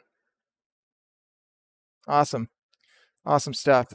So what you missed our whole discussion. We're kind of wrapping up here. The stream's been going on for almost 2 hours. I think I planned it to be like a 2-hour stream. Kind of ran out of stuff to talk about pretty early on in the whole deal, but so let's see what we cover. Let's go over it again real quick. Epistemology, we talked about knowledge, we talked about the nature, origin, and scope of knowledge, epistemic justification, and the rationality of belief. We talked about what knowledge is, justified true belief, perhaps, as per Plato, when we talked about the Gettier problem, which was a 1963 rejection of the justified true belief theory. I went over the two cases that Gettier initially presented against the justified true belief theory. When we talked about the nature of knowledge, we talked about 3 different kinds of knowledge: descriptive, procedural, and acquaintance. For example, Santa is real. I know how to drive a sleigh, and I know Santa. He's awesome. Those are 3 different statements of knowledge. When we talked about the origin of knowledge, we talked about perception, reason, memory, testimony, scientific inquiry, education, practice, and more as being various possible origins for knowledge. And as for the scope of knowledge, we talked about whether or not claims about Santa, God, math, and universal truths are even knowable at all. When we discussed epistemic rationalization, we talked about whether or not beliefs are warranted, and that brought us to what kind of beliefs are rational, and whether or not the belief in Santa Claus is rational, and we discussed a little bit about why that might be the case or why not. When we got into fallibilism and foundationalism, we talked about Karl Popper and scientific evidence and scientific method and what makes a scientific truth. And we talked a little bit about doubt and certainty and Descartes and solipsism. Ooh, check that remix. Boom, boom, boom, boom, boom. Yeah. So that's kind of the gist of it. It's kind of the gist of it. We going to Camp Cuddle. We going to Camp Cuddle. So I have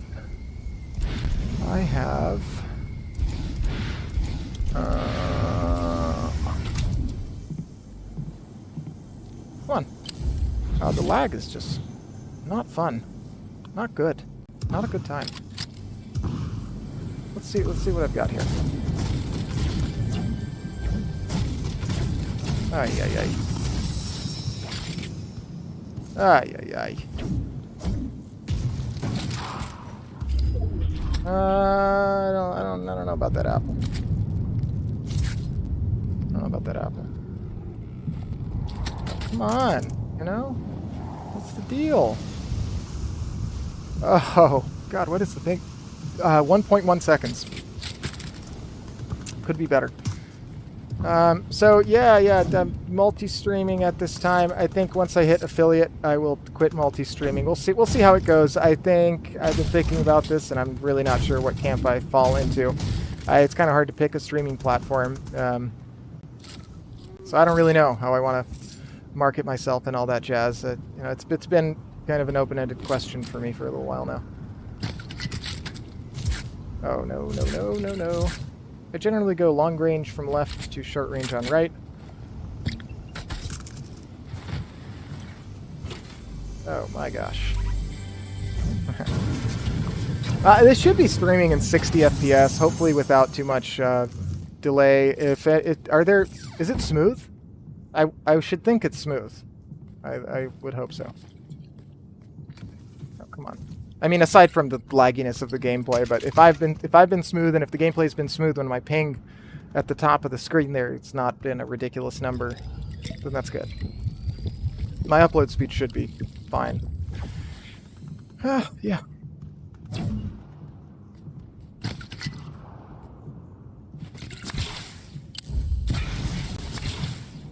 Yeah, no, I'll just rush into a fight here and die. Let's see.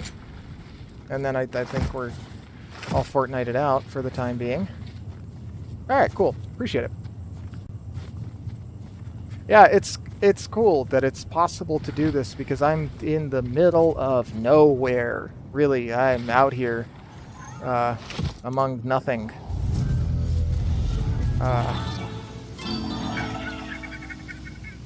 What color are these guns? It doesn't... Aha, okay. No! I did not mean to do that. Sorry for screaming.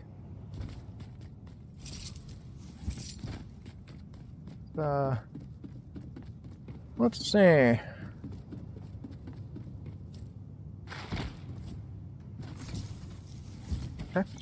Alright, we'll drop the thing we just bought. Is that a... Yeah, it is.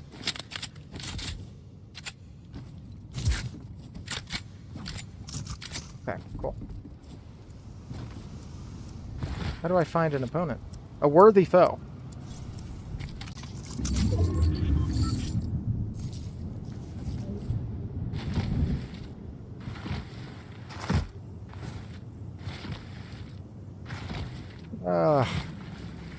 So yeah, Sunday we'll be talking about singularitarianism, technological singularity, and from then on out, I don't know. I was thinking about going to one of the intro philosophy professors at UTD. That's where I did philosophy club stuff a few years back, and I was thinking of asking them if I could take their syllabus and copy it, essentially, and do the same thing that they're doing every week.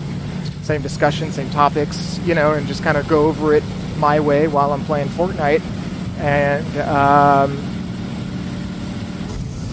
see if they would let me have 5 minutes at the start of one of their classes where I tell them about this, and you know, that's another potential dozen viewers or what have you. So we'll see. I mean, that's a really utterly bad move I did there. Jesus, I did a lot of damage to myself.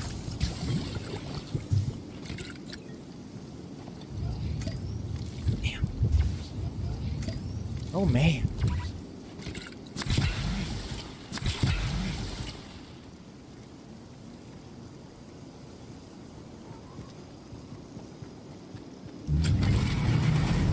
Yeah, and my stream theme is kind of cyan, magenta, yellow, and black. So my Discord has roles in it that are cyan, magenta, yellow, and black for once I get Patreon subscribers and tiered subscriptions on Twitch, and the stripes on the side of the bus are cyan, magenta, yellow, and black.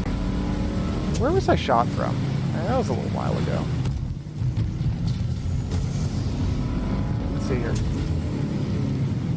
Where am I? Not really anywhere. Let's go towards the Grove. Spent a lot of time at the Grove tonight. Oh, maybe I can get some Spider-Man stuff here. Nope.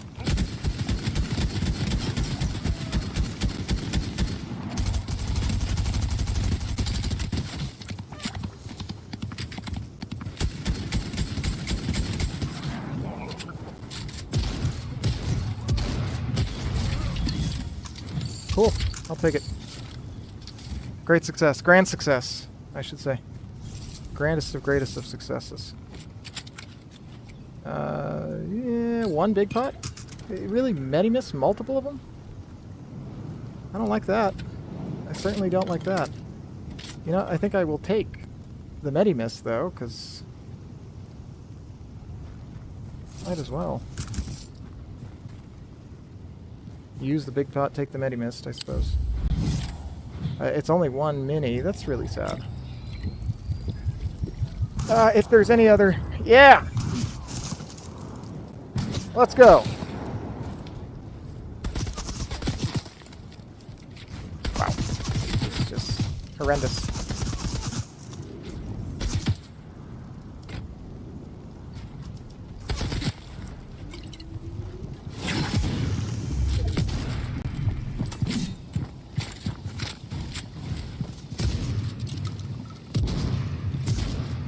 I need to reload. This is not working out for me.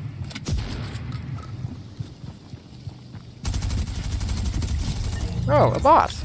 Wonderful. That makes me feel good about myself. Here, let's go full screen so I can dab on him.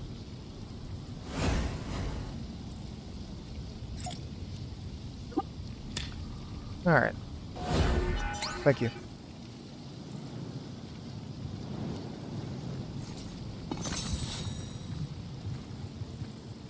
Alright, so I think I was looking for the Spider-Man stuff a minute ago. And I know there's a mini here. So let's take this mini. Go look for Mr. Spooderman.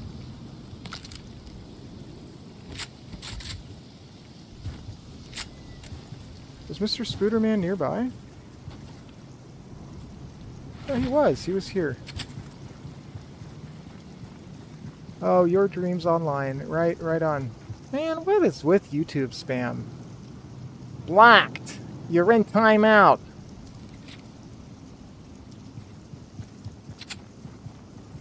I had too much leniency a minute ago. Or I gave that other guy a timeout. It's no good. I need to be strong-armed.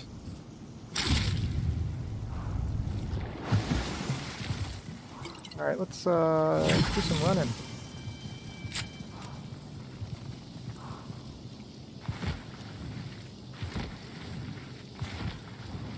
Alright, this shooting is coming from here.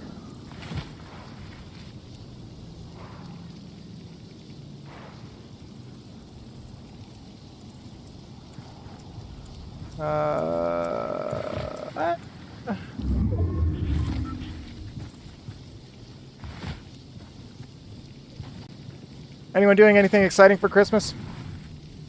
We went and had some food at a family friend's house. That's where I got to try meatloaf with frosting.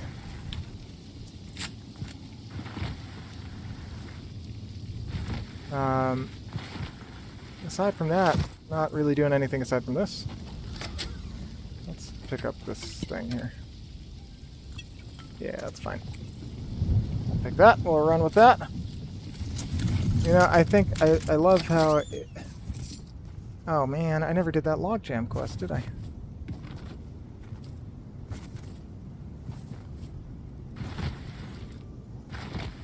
Let's see what... I don't know if there's anyone even here anymore.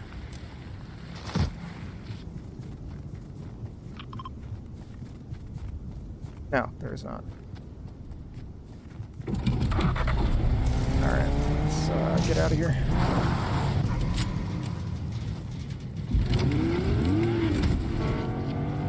Fast! Go, Sonic, go!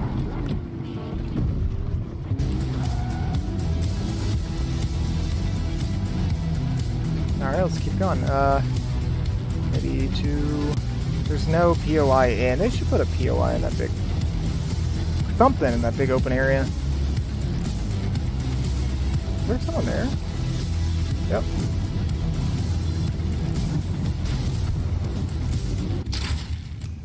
Whoa! What?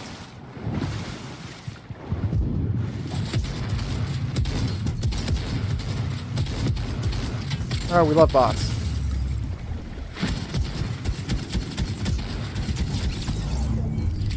Thank you, Good Dog 13. Yeah, I know. I don't know what it is that got me into the spam audience, but, you know, hey, my dreams online? I'd like that. Oh, no good. No good. No good. No good. Oh, I just picked up the purple MK. Well, let's go back to lobby. If I got anything for all my trouble. For all my trouble here. Let's see. Let's see what I'm doing here. Let's see.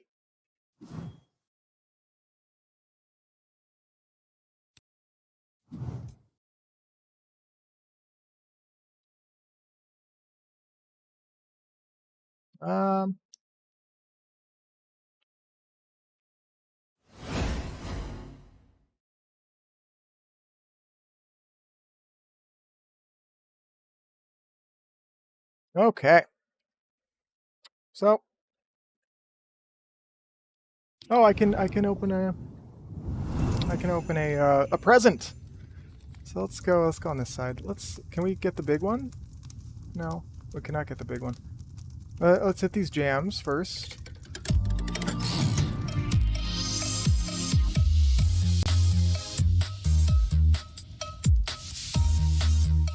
All right, let's go back here. Oh no, the jams, man. Come on, the jams. Yeah.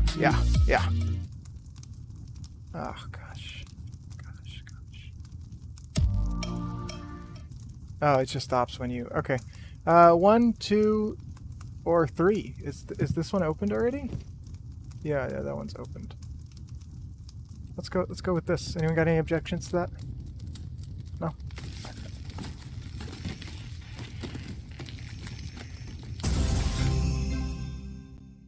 It's perfect. That's really just not a great. Okay, I'll take it. I mean, not gonna say no. Yeah, so cyan, magenta, yellow, black over everything. I've got stripes painted on the side of the bus that are those colors. In fact, let me show you what the bus looks like here on stream. Since I can. Nope, that's not it. That's not it. Well, yes, it's there, but let's get the full view here. Yeah. Yeah, that's the bus. That's where we're currently parked. Big old dry erase board. You can write on that with marker and erase it, so that's pretty neat. Painted the roof too with a few coats of elastomeric paint of some sort. It's like not paint, it's roof coating. But yeah, we're plugged into whatever power source here.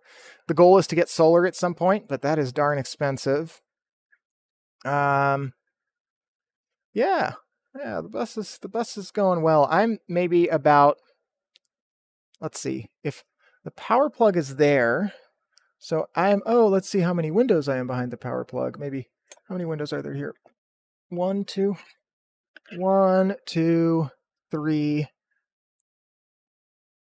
I'm here. You see, how do I, boom, I'm right here. Yeah, right, that's where I'm sitting right now. And behind me is the bathroom sink. There's a bathroom sink there. There's a shower there. And there is a queen-size bed there. That is the water that comes in to the bus. So that's our water supply. That's our power, and we've got an extension cord running there too. That is a generator. It should have a cap on it. It was not on it for this picture. I don't know why. That is the batteries that start the bus. Big old tires. A bike rack for 2 bikes. This is when we were gardening over the summer. We had a bunch of herbs out there. It's really nice. I missed that. It was like it's everything from cilantro to mint to rosemary to, you know, we had a whole bunch of stuff there. It was neat. Dill, lovage. 3 air conditioning units because Texas. This one is actually running right now. This one is lighter duty, and this one's here. So this kind of whole area here is the kitchen / living room. Got a 50-inch 4K TV up there. My DSLR is set up. That's the webcam that is currently broadcasting again. Oh, let's see. I could put on this fireplace for some good background ambiance. Yeah. Yeah, so it's 40 feet long. Living room's got this desk. This is where I work. So actually, I'll tell you about that in a second too, but just got some stuff here for streaming, a little water glass here, mount in this table. It's a butcher block table, so when I go to this view, you can see the table a bit better. So I'm going to paint this in dry erase paint too. And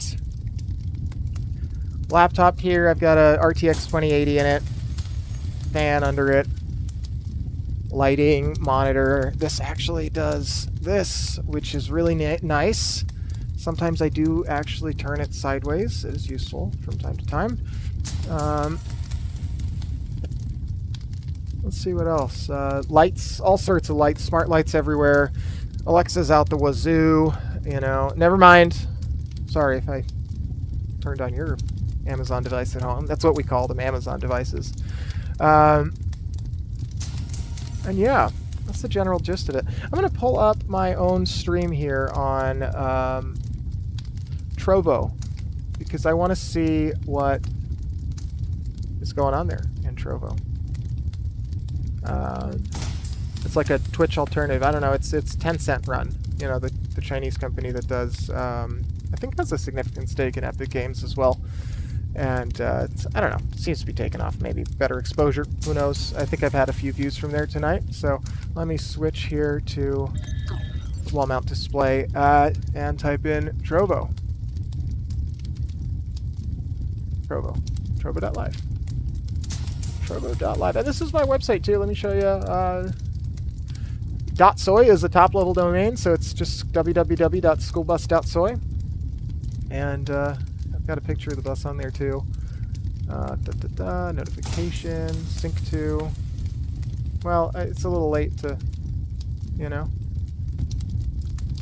But here we can see I finished the task. I've streamed for 2 hours. And now it's infinite regression. So let's see how this goes here. If this will just continue. So let's see how this goes here. If this will just continue. Wobble, wobble, wobble, wobble. Just continue. Wobble, wobble, wobble, wobble. Wobble, wobble, wobble, wobble. Wobble, wobble, wobble. Wobble, wobble, wobble. Bum, bum, bum, bum, bum, bum. Bum, bum, bum, bum, bum, bum.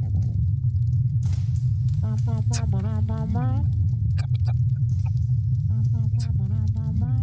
Oh, so I have this program running called NVIDIA Broadcast, and it blocks out anything that's not human. So you need an NVIDIA RTX card to run it, but it is awesome. And so you can't hear my sometimes. So if I clap next to my mic, this is my mic here. Oh, you don't see my overlay. I'm so sorry. So this is my mic here, and let me show you. First off, let's get off this horrible screen. Gosh. There we go. Let's put this here. Let's put that there, Bo. Can we resize that? No. If I clap,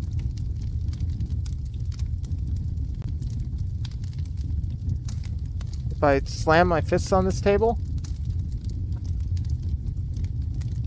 I'm gonna knock now, and you can still hear my voice over it without the knocking in the background.